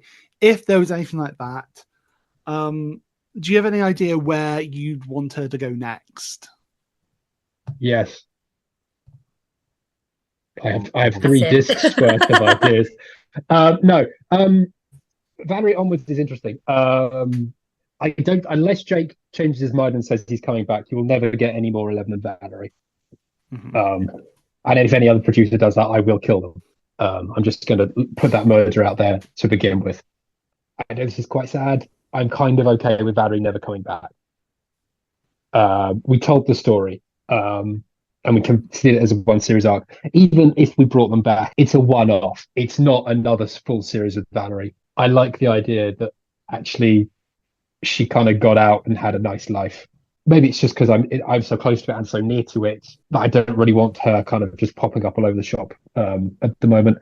Maybe that'll change down the line. It's not really my decision. But, you know, if I could enforce my will, what small as that is on these things, I would say either we do a little thing with Valarie or we just leave it alone. I tell you what, I'd pay good money for your little thing. I don't care what it is, but I'd No. I mean, I'm just gonna hopefully move past that for you. I mean, we when we talk about new projects, there is always a discussion with me and Max going, "Oh, we could bring Valarie into this," and we do have that instinct, and we do have to fight it because we love working with Saf. And so there's a very high chance we will bring Saf back as actor for a different thing. But personally speaking, I would prefer Valarie's story to be left Put a pin in it, yeah. Where it is. Sorry, Saf, I'm just doing you out of a job. It's all right. Yeah, no, I'd agree. I mean, I feel like I don't think I could do it. I was asked this before, but they were like, "Oh, if you had the chance to play Valarie against like anyone else, who would you play?" And I was like, I don't know. Without Jake, it would be harder. I think he makes a lot of what the box sets are how they are because he's just him, and he's so fantastic, and he and I get along so well, and we work together so amazingly well, and we balance each other out, and we lift each other up, and yeah, I don't know. And without you, Alf, literally, I don't know who'd dare. I don't know who could even try to fill the shoes that we have. I feel like this is one of those moments where everything just collides so beautifully that I don't think anyone could actually replicate that, if I'm being honest. And it's one of those beautiful things that just fell into place. So I got asked to ask a question to you, Saf, from my friend MJ, and they wanted to know if you'd ever team up with 8 if Big Finish gave you the chance. I don't know. I don't think anyone could keep up with me. Ooh. This is like I'm apprehensive. I'm just a little bit like I honestly, as me, I'm like, yeah, I'd love to. I'm gonna be so honest with myself. I feel like I don't know if I trust myself with anyone else. I don't know. I mean, I could see a story where, you know, I don't know, Alfie's probably going to hate me for suggesting this, but just seeing, you know, can suggest all you like, it won't get made, but fire away. I don't know. Valarie gets pulled through, like, I don't know, a time window or something, and she ends up in that battlefield from Broken Hearts. And that's like sort of an interaction with 8, and she knows what's going to happen there, but she can't really tell him. Oh, yeah. I don't know. I feel like it's all just sort of like we could, but would it be as fire as what we're capable of? I don't know. I like how that kind of thing always feels slightly like for the sake of it. Yeah. Yeah. Which, you know, and at poor 8, you'd have to wipe his memory again. Yeah. I just want to say, Alfie, I do have a lot of Nerf guns here, so please don't come for me, because otherwise I will have to turn them on you. I'm too tired. It's okay. I'm not really a malicious person. I'm too tired. He's so uncaffeinated. He can't do anything. I'm so uncaffeinated. Yeah. Can't do it. I'm just going to hear a like wild you at BFI, and I'm just going to think, oh, shit. Star. I was gonna say, I love how you're thinking like this intricate, Eighth Doctor Valarie thing, and I'm just like, give me 12 seasons of Valarie, just slice of life. Oh my god, Valarie Slice of Life would be so cute.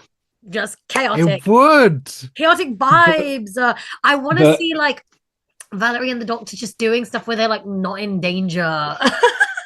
Like them just like trying out a new sport together and stuff. Or a beach episode. We need a proper beach episode. When they didn't end up properly doing the endless beaches of Pernia, I was mad. Because I was You like, that could got have been. married on them. You got married on them. Yeah, but like it wasn't like the Dr. Valarie hijinks on the beach. It wasn't Slice of Life's beach episode, okay? It would have been fun if it was, but you know. Yeah, I don't know. Yeah, Alfie. Ugh. Yeah, Come Alfie. back, Jake, quick. I was going to say, I always really wanted to do a scene just because I really liked the idea of Valerie having such control over her own body that she upgrades it. I just thought that was a nice sort of element of the character. I always really wanted a scene where she's just building, because she has so many backup arms and legs that we just destroy over the series. I just like the idea of there being a scene in the TARDIS where she's just working and the Doctor's just helping her work, but she's just taking the lead, like upgrading or like maintaining her cybernetics. Stuff like that I always think is quite nice, but sadly it wouldn't sell. Like It would. I would buy the entire stock alone. Give me the audios. Somehow make mangas. Give me an anime. Give me a slice of life. 11th Doctor. Oh my god, there is this beautiful artist that I follow. And she does the most incredible, I think she's a Moroccan artist. What is her name? Oh, Hafsuna Art. And a lot of her artwork is very like anime like style. She does the 11th Doctor. I'm going to show you guys on this screen. But it's so beautiful. And she drew me and she has her own original companion. And I'm so sorry. Like, look how fire he looks. that's great. Sorry for anyone listening, but like I'm showing very, very handsome portraits of the Doctor. And yeah, like I want to pay her to do like a mini comic of like the Doctor and Valarie just like at Tesco's or something, because I just think it'd be so cool. But yeah, I'm not gonna lie, ever since I found her, I was just like, this is the anime, like the drip that I need, the drip feeding of just like, oh, what if? I have been wanting to do kind of that style covers for all the stories as individual covers. Honestly, they're so beautiful and just she Yeah. I'm just going to Speaking put a of, quick like- note here to say I'm going to make Jack post a link to that so people listening can see them. Oh my god, yeah. fabulous. So Thank she you. goes Thank by you, yeah. Hafsuna Art on Instagram and Twitter. And she's just the most talented artist. And I think she's got her own 11th Doctor comic with her own OC companion, who's also Moroccan. And like she's got that like linked on her Insta and stuff as well. Like she's super talented. I think I follow her. I think I see her stuff pop up on Possibly, Twitter yeah. quite a lot, and I'm always like, it's amazing. Yeah, so I will definitely in the show notes add Thank a link there. you. Definitely. All this talk It's about awesome. like animation and stuff and drawings and things reminded me, Jack, on TikTok, I sent you an animation of one of the scenes from Victory of the Doctor, didn't I? Yes, Yeah. you did. Yeah. Someone, I don't know if you've seen it, Alfie, but someone animated the scene from the church where the Daleks arrive at the church. No, Wait, Yeah, no, sorry. What? Can we take 2 seconds and can you send that to us now somehow? Yeah.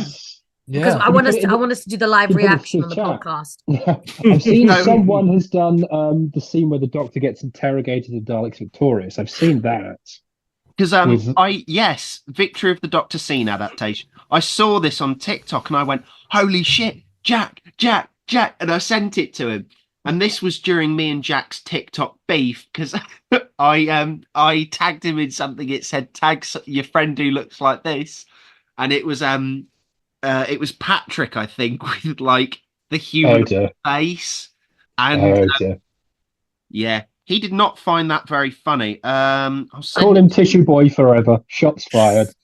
No, he's already done me dirty enough. He's compared me to Morgenstern. He's compared me to Duggan from City of Death. Oh, who doesn't love Duggan? You know Yeah, what? Duggan's great. The worst one was someone on TikTok went, "You look like that guy who gets sucked off by a paving slab in Love and Monsters," and I was like, "Wow, you know what? I've just one of the country's most renowned actors, and they are described as One of our greats, yeah. yeah. Oh yeah. Right, Alfie, I remember I've got you on Instagram because you follow me back. Oh God, am I gonna have to log in? I'm gonna have to reinstall Not Instagram, Instagram. sorry. Not Instagram, Twitter. Okay. Oh. I think I've currently got that unblocked, blocked. My various trying to focus things. Hang on. Hello and welcome to the awful lot of running the interval. There is no actual other purpose for this. It's just there's a nice gap between where the last time you heard them and the next bit, because we're all frantically trying to find that one video Ollie's talking about so we can do the live reaction on the podcast. So I'm just going to take a minute just to remind our dear listeners here to make sure you've had a drink of water, had something to eat today, taken any medication you require, rest if you need it, / when you can. Check up on your friends, make sure everyone's doing well. Just make sure you're doing good. Make sure your friends are doing good. Yeah, okay, good. I think the interval's almost up now, so we'll get back into the action, shall we? As a wise man once said, Geronimo. Okay, so Okay. we're back. Okay, 3, 1, 2, 3. Scientific analysis. Unable to trace origin of teleport. Method of teleportation unknown at this time. Strategic analysis. Oh, Matrimonial nice fan. of strategic value. Proximity to Doctor's message suggests this is a trap of his design. I forget which all the colours are. I had to write them down at the time. Detected within this structure. Oh my god. I apologize. I could not operate the handle. What is wrong with it? We must atone. I have seen the Oh, the eye effect's great. It's so good. analyzing. God, these people are talented. Fitness to serve has been compromised. The purity of the Daleks must not be threatened. The aberration must be purged. I love the lineup. Strong Power Rangers energy. Oh my god. People are so talented. Fabulous. That was great. I remember me and Jack, I sent that to him a couple of months back, and we were both like, "Oh, that's Again, so I will good." make sure. Yeah. Again, I'll make sure we link to the show notes. That That is- is Rory Stock on. Yeah, Rory Oh, Stock. good. Well done, Wow, Rory. that's great. Great job. Very good, right, Rory? At Brit_animations87. So Yeah. again, remind me to put that in the show notes, please. What a Star. champ. This is your scheduled reminder for Jack Alexander to put that in the show notes. Thank you. I think that's a lovely opportunity for us to take some time now to head on over to some listener questions and go to what I like to call the space-time telegraph. Space-time telegraph. We've got Do a it. jingle in the budget, Yeah. You've got that. Hardly a budget. and yet you I don't still see a don't penny. pay your editors. What's having a budget like? Can you tell us? We'd love to know. No, I cannot. I cannot tell you in the slightest. Okay, so we asked over on Twitter for people to send in some questions and what have you, and it went a bit mad. I'm not going to lie, just showing how much love there is for this series and for yourselves as well. First one I'm going to come to is from George Geiger, who we've mentioned already. George very simply just says, "Thank you for making these stories that truly helped me," which is just beautiful. Yeah. Well, absolute pleasure. Glad that they've actually helped people on such a level. Yeah. Like, we never thought when we were setting out to do this that it would actually help people in any way. And the fact that people send us these kind of messages means the world to us. So thank you so much. Very cool. That's great. Yeah. Next question comes from Iris Prindell, another friend of the show. Iris asks, SAFIYYA, absolutely love you as Valarie Lockwood. I'm still making my way through the 11th Doctor audios on Curiosity Shop right now, and you're already my favorite 11th Doctor companion. During your time as companion, was there any villain that you wanted to face but didn't have the opportunity to? I don't know. I think an arm wrestle with the Jadoon would be fun. I think that'd be sick. Like they're just in a bar and like she just gets absolutely tanked. Like she's mad at the doctor, and then he finds her like surrounded by Jadoon, and he's like, "Oh my god!" And she's just there like arm wrestling them, and then like a lieutenant walks in, and he's like, does the voice, Nick, and then like does the thing. Oh, I think that'd be so sick. But no, I think the fact that I got to face like the Cybermen and the Daleks.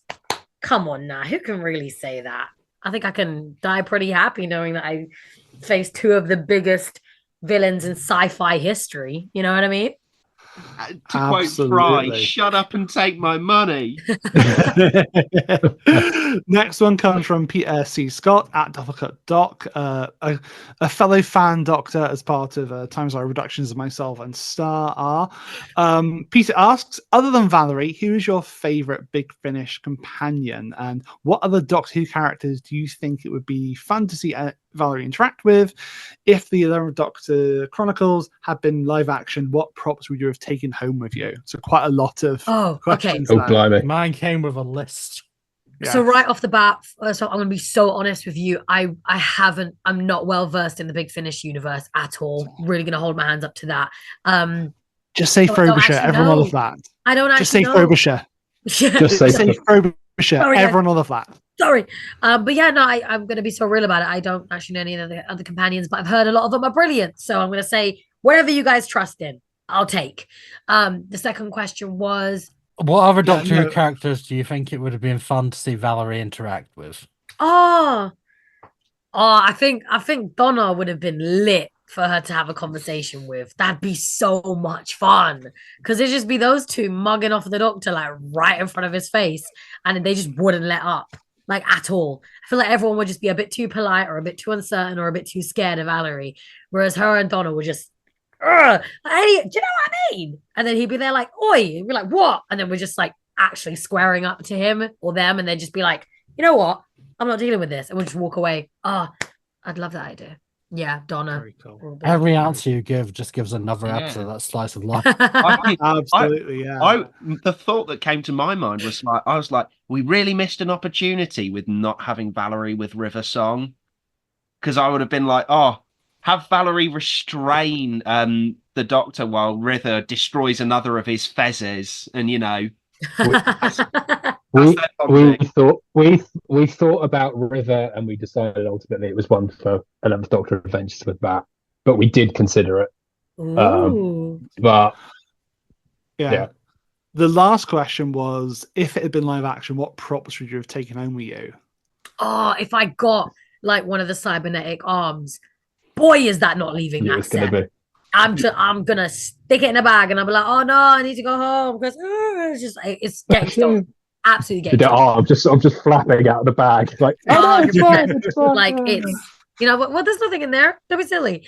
I don't know. I just probably one of the cybernetic arms, or like I guess if we did Curiosity Shop and I'm like ripping myself apart the bit that the Doctor finds of me in the bin. Like, you're coming home with me. I'm like, this is the bit that he forgot to put back in me because he hates. And you frame it like that thing from Iron Man, like the first reactor, and there's like a stand. You just have that. Yeah. That's the most horrific answer we've got so far. I think definitely, yeah. I'm traumatized. Yeah, just to run through. Hex, I love a lot of them, but Hex is my one I lived with growing up. Probably Valarie versus War Master. If I really let myself do sort of massively fan wanky things, I think Valarie versus a Master would be fun. Otherwise, of course, the Sacha Duan Master.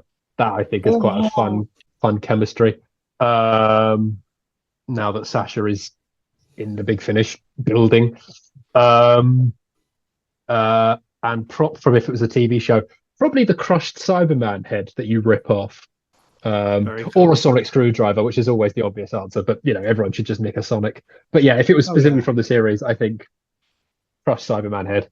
Can't go wrong. Oh no! Wait, if we Very had cool, the very cool. Beebles, if I had Augustus, my next one comes. Oh yes, sorry. I take Lionel and Augustus would be stolen so quickly by we'd whoever take got them them hands so on them fast. first. Like, and I want him to do like the old school Star Wars, like proper, like make them and like wheeling around, and I would absolutely steal it. They will not get that thing back. I don't care. Very cool. Very cool indeed. My next one comes from another friend of the show, Davis. If anyone knows Broke Cow on YouTube, that is his baby. He has left an essay's worth of questions. I'm going to cherry pick parts from it here. First of all, in one of the behind the scenes video that they put on YouTube, Big Finish did, Safi, you are wearing an Akatsuki drip. Straight up, he loves that. And he says, which One Piece characters would make the best Doctor Who companions? Oh my god! Oh, I saw that question earlier, and I was like, I hope to God they picked this, and now I don't have an answer. Okay, okay. I feel like I feel like Chopper would just be so cute, just to have a little animal like bobbing around with him, because it would just be even more confusing than anyone like encountering the Doctor has ever been. They'd just be like, why have you got like a reindeer with you? Or I think Zorro. Okay, Zorro's a bit too dangerous. That's the thing. I think they're all a bit too unhinged. It's kind of like the reverse of like, oh, the Doctors would adapt so well dropping into One Piece. However, the One Piece guys dropping out of their world, no bueno. I don't think they do very well. I think they just kill too many people. It just wouldn't work. So I'm trying to go for the more like harmless characters. And yeah, Law, I think Law would do really well. I think Law would just be really calculated about stuff. Ace would have a lot of fun. I feel like Nico Robin would be incredible because she'd just be gathering Nico flipping Robin, because she'd just travel around gathering archival materials. She'd be brilliant. Oh my gosh, because she'd just be like curious and fascinated by everything. And like she won't even be worried about being in danger because she knows she can hold up on her own. Guys, Nico Robin as a flipping companion. Hear me out, Robin and Brooke. Yes, oh my god. But he'd scare too many people. Like he'd scare way too many people. I know, and it'd be great. It'd be so funny. Whereas I feel like with Robin, like he has that. I feel like with human companions, like he has that animosity of just being like, oh yeah, we are just regular normal people, but Brooke just stands out way too much. There's no disguising him. So yeah, I said that and then I pitched a reindeer like 5 minutes ago. But yeah, I'd say Robin would be really good. Knowing my friend Davis there, he will be. Chopper is his guy, so he will love that anyway as well. So, his next question, Alfie, you'll understand this one, Alfie. He says, "Thank you. I've got no idea what's going on." He says the fresh young voices and authentic dialogue was the standout for him. Characters that actually speak like people I know, to wonderful dialogue beginning to end. How is it infusing the 11th Doctor in a very modern-sounding world when he's mostly been penned by older voices?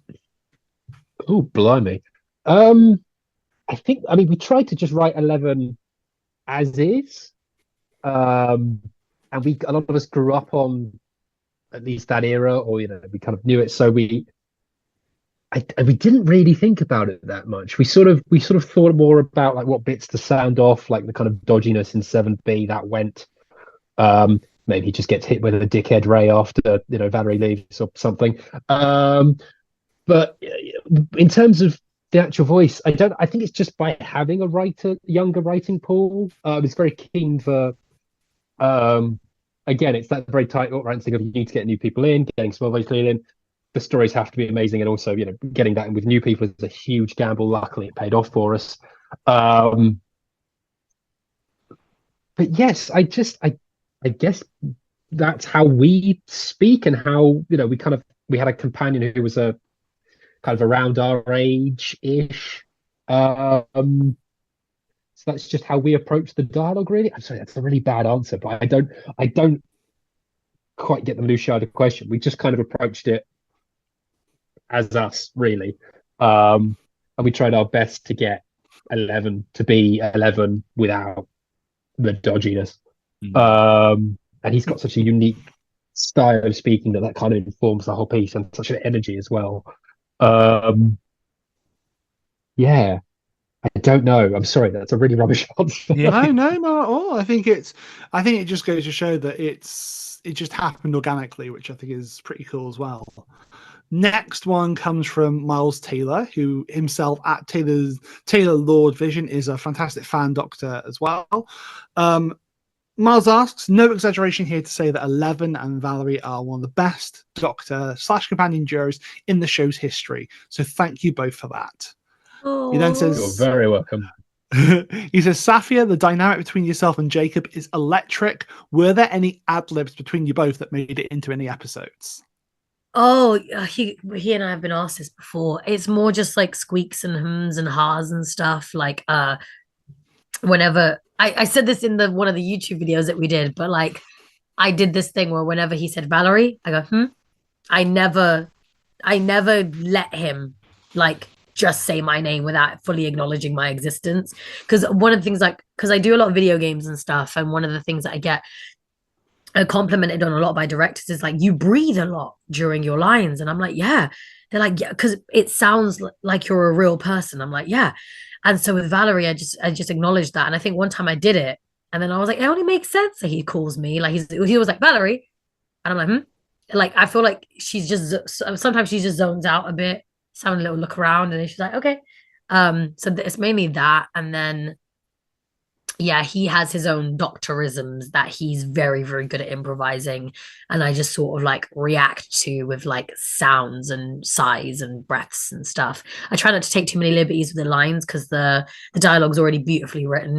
And if there's anything that we do improvise with each other, it's usually like born from something that's already on the paper. But we'll be like, Alfie, we think we'd say this, but we'd actually shuffle the lines round a bit and we'd actually react this way. Like there's this one. It was one of the episodes where I run into a room and Hendrix is there and the doctor's like, we don't know what she's capable of. And I remember that scene sounded completely different at first. And there was one point where I was like, I feel like I'd try kill her sooner. Like I'd run into the room and try rip her apart. I feel like I'm waiting too long to do that. And Alfie was like, okay, sure. And so it was just like a grunt that I did, as if like I was about to charge towards her. And then the doctor says like, no, wait, like, we don't know what she's capable of. And just to like, it's stuff like that that's really like organic and juicy. But yeah, and we try not to be cheeky with it because then we just run amok, kind of like this podcast. Yeah, but that's right. That's right. Have too much fun.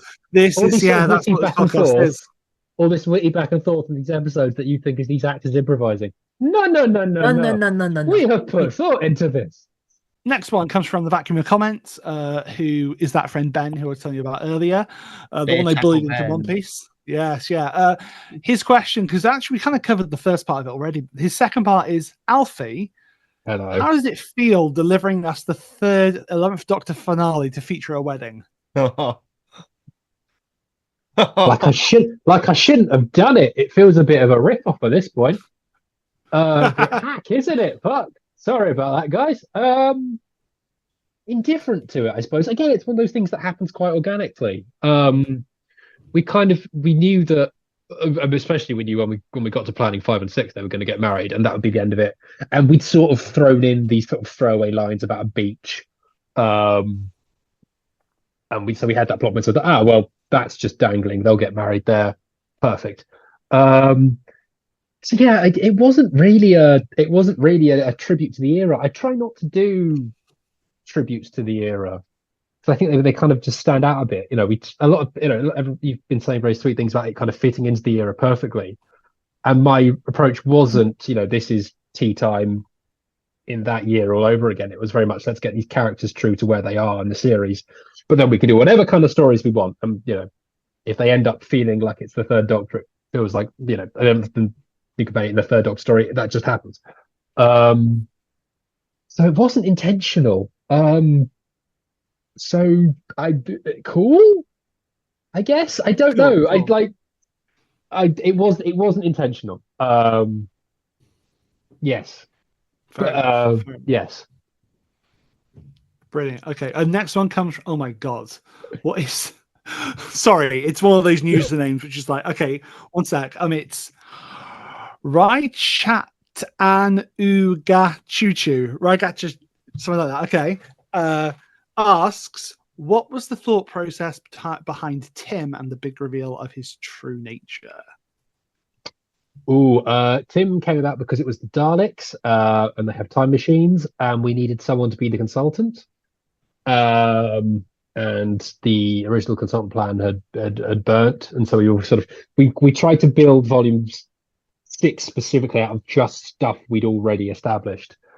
So Tim was the only real added element. And the way Tim came about is trying to solve the Valarie death problem.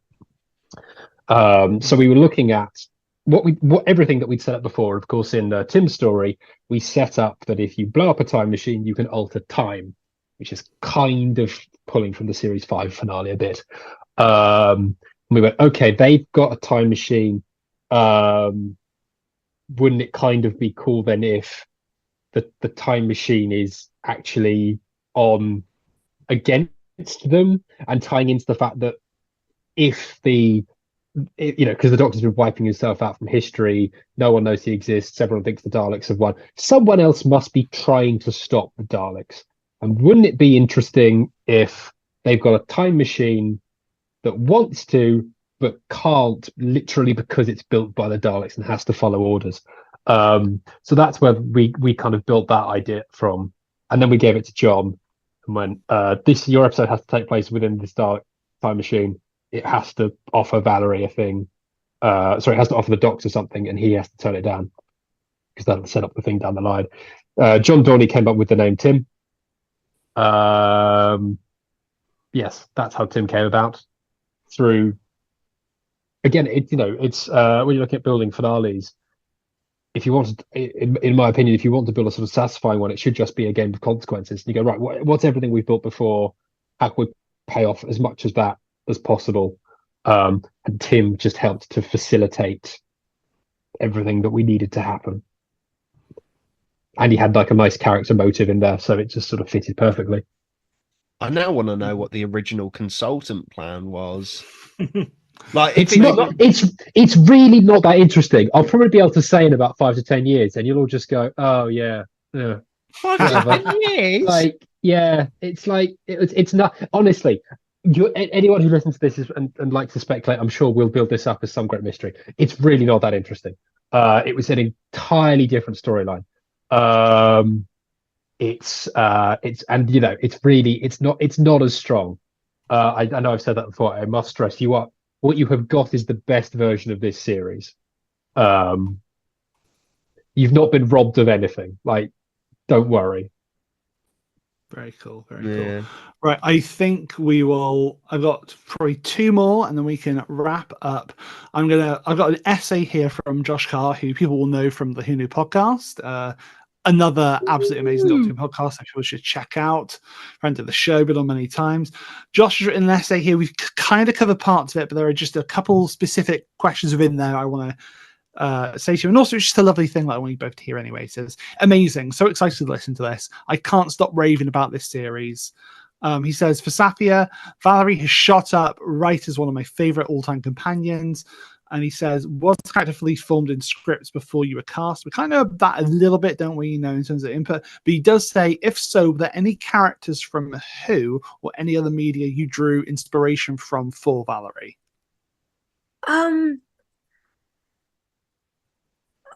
So that was the first question about how much input I had. Yes, yeah, a little bit. So, like, was the character already built, or did you come to it? I think she was written. ALFIE was just kind of like, all right, what can you do? And I think they trusted me to build. So it wasn't even really input. It was just like, so like just do go for it. And I was like, okay, cool, let me go for it. Sorry, I just like the idea of that being the email to your agent. All right, what can they do? Yeah, I mean, yeah, it was just like, because I remember reading it and blinking at the email and being like, what was funny is that guys didn't want me to read for the role, because that's what always happens, right? They'll give you a brief and they're like, we want to hear you like say a couple of lines or whatever, and then depending on what they create, we'll cast you off of that. But it was just like, you guys gave me the part and I was like, okay. And then I came into the booth on the first day and I was like, okay. I didn't know what you guys wanted me to do. and I just sort of went for it. And I think, if I'm going to be so honest, I just was just me. I think that's why probably during the podcast people are going to listen to this and be like, I can just hear Valarie, because it's just me. And I just got to have fun with it. And I guess yeah, because she's just strong and cool, and I don't know. There's not a lot of characters out there like Valarie, is there? They usually, if they're really, really strong, they're usually quite stoic and they don't really say much. Or, I find that she's just all round like gobby and brilliant and like angry. And I don't think women or femme presenting people get the chance to play characters that are just like unashamedly angry. I feel like angry women nowadays are written to be like, I'm silently angry through a pout, and then I'm going to lash out. And it's like, I just like that she's kind of perpetually angry, like me. So yeah, that really, I think I just allowed her to be me, and now I'm Valarie and she's me. And that's why we love you. Yeah. Yes, here. Agreed. And then Alfie, Josh does then ask, and for Alfie, I love the way this series and the story arc played out. As a budding writer, I'm intrigued as to how you built it. Was it fully formed before other writers came on board, or did it flex and change elements as they were added and developed by the group or by the team of writers? We sort of touched on this, but yes and no. So we kind of did. I did the Inheritance first, and that went for about 6 different versions. There was very versions of the Inheritance, but once we got that kind of locked, I think I'm remembering correctly, then we went out to other people. I might have been confusing time on all that, but it was a case of, okay, then we're going to do this, and this is the character, this is kind of the arc. In terms of actual series arc stuff, again, we had that kind of emotional arc locked. And so we did the first 2, and then we came back to do 5 and 6, and that's when we started getting a bit more prescriptive. So we, for various boring reasons, we asked George's Christmas episode first, and she came up with the Archeon device, and I went, that's useful. We'll have that, because then we can use that to solve the calls. So in the first half, it was a lot more kind of, guys, do whatever you want. Yeah, come up, throw ideas up in the air. And in 5 and 6, we all catch them and pull them together. We always with that goal of, having the family at the end. So that's how that works. And that's kind of how we're looking at doing stuff going forward. But yeah, it's not fit. We have that fix. The character work is key, I think, because I feel if you nail the characters, you can do a couple of quite bad episodes. You won't mean to, but if you have a couple of bad episodes, people will come with you anyway because they love those characters. So the key is always to get those characters right. So really focus on the characters, and everything else will fall in, because people remember, the big Doctor Who stories that are, like high Blink, Midnight, high concept ideas. They stick around because they love the characters, and that's how actually you kind of build a fan base as people get attached to the characters. So work out what your arc for the characters is, and then you can kind of go to people and say, "Hi, you're in set, I don't know, 3 of 4, 2 of 4, whatever. This is where the characters are emotionally. This is where we need them to get to. But bring your ideas for whatever you want your story to be, and we'll see if they're a good fit." Yeah. I think in terms of listener questions, we've had so many of them are just praise and love for the series and for yourselves as well. And a lot of these points we've covered as well. So I think we're going to end the listener questions and come to what I like to call the Cannon Buster. So Alfie, you are aware of the Cannon Buster because when you came on last time, I made you aware of the story in which the 11th Doctor gives a rogue time agent, which was turned into a child, to Captain Jack to be taken by the 456 in Children of Earth. Yes. That's So- dark even for me. Yes. I've gone to something a bit more cute this time. Okay, thank God. Okay, so Valarie obviously is a cybernetic companion with various upgrades and stuff being done to her, including, the arms and stuff and things like that. Not the first Doctor Who companion to be cybernetic in that way. Oh, hang on. No. Right. Because there's actually a Cyberman companion called Croton. Oh, yes. Who I'm dis? aware Who of dis? I want to Croton. know.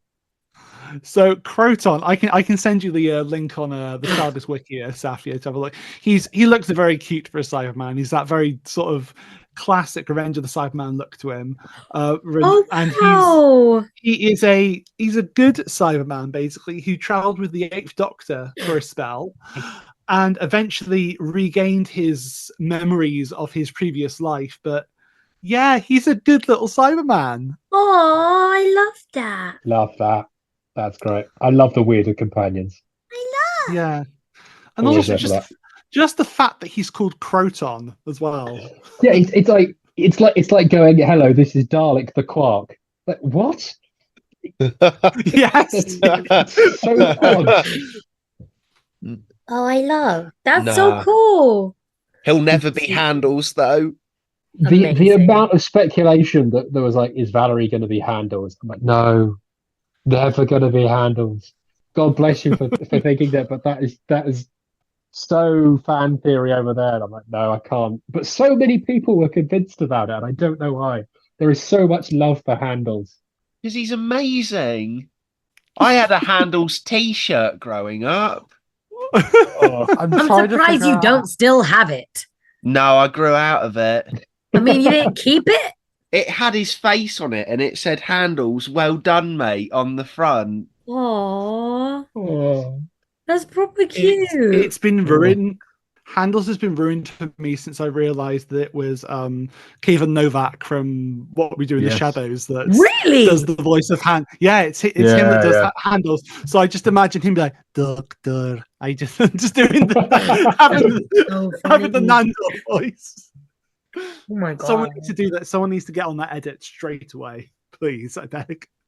I'm really holding my tongue. It was the first thing that came back into my mind when we started talking about Handles. Ah, yeah, the one time the Doctor got Cyberman head.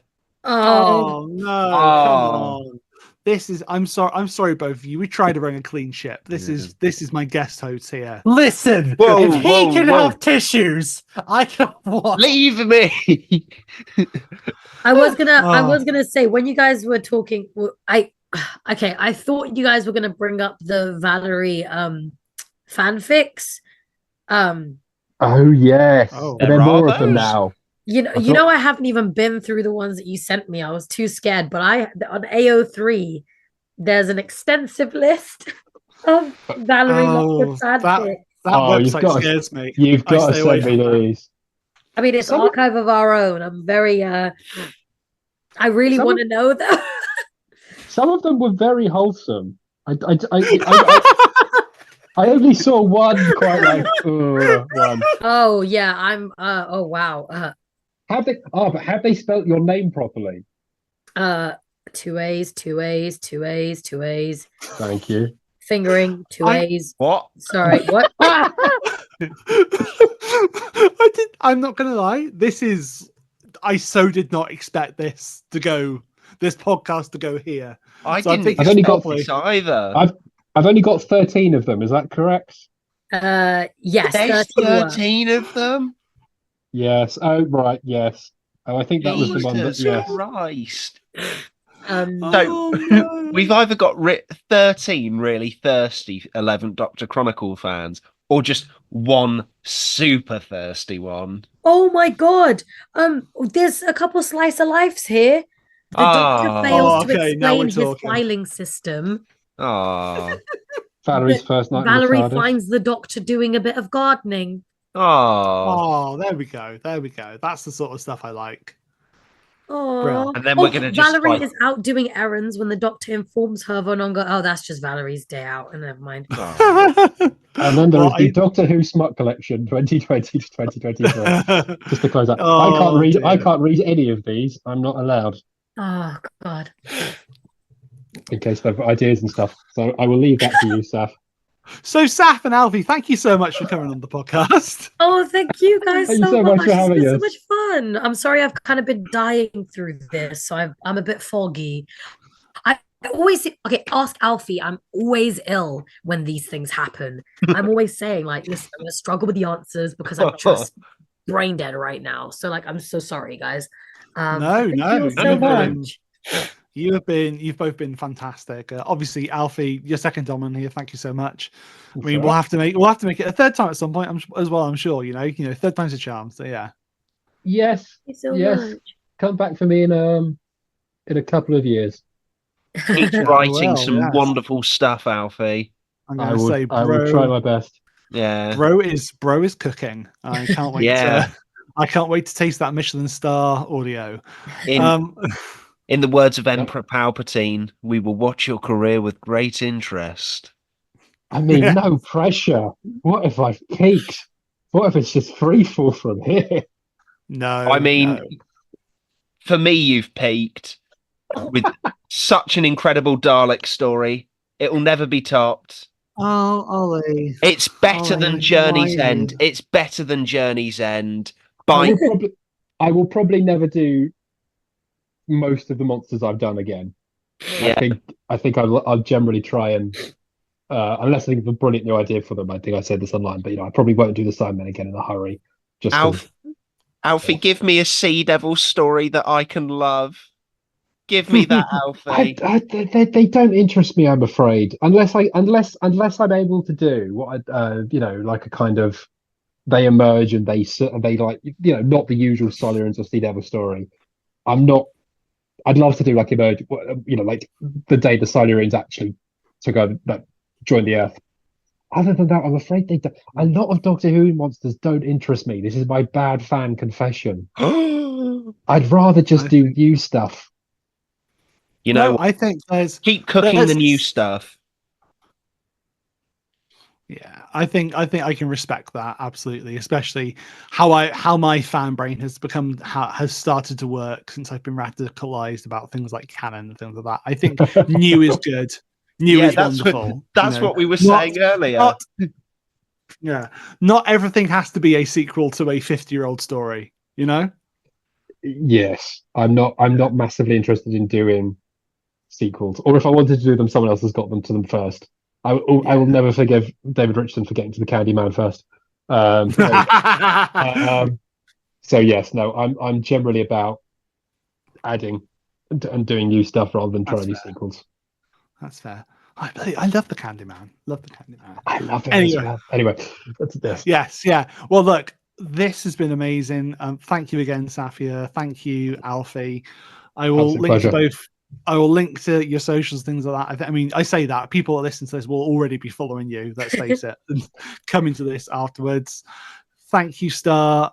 Thank you, Ollie, so much for Welcome. stepping Thank in, you both so of you, to help with much. this. Yes, thank you. This has This been is- one of the best evenings of my life. Oh, And Oh, mine, thank you. genuinely, so wonderful. I have been Jack. This has been an awful lot of running. Keep running. Bye.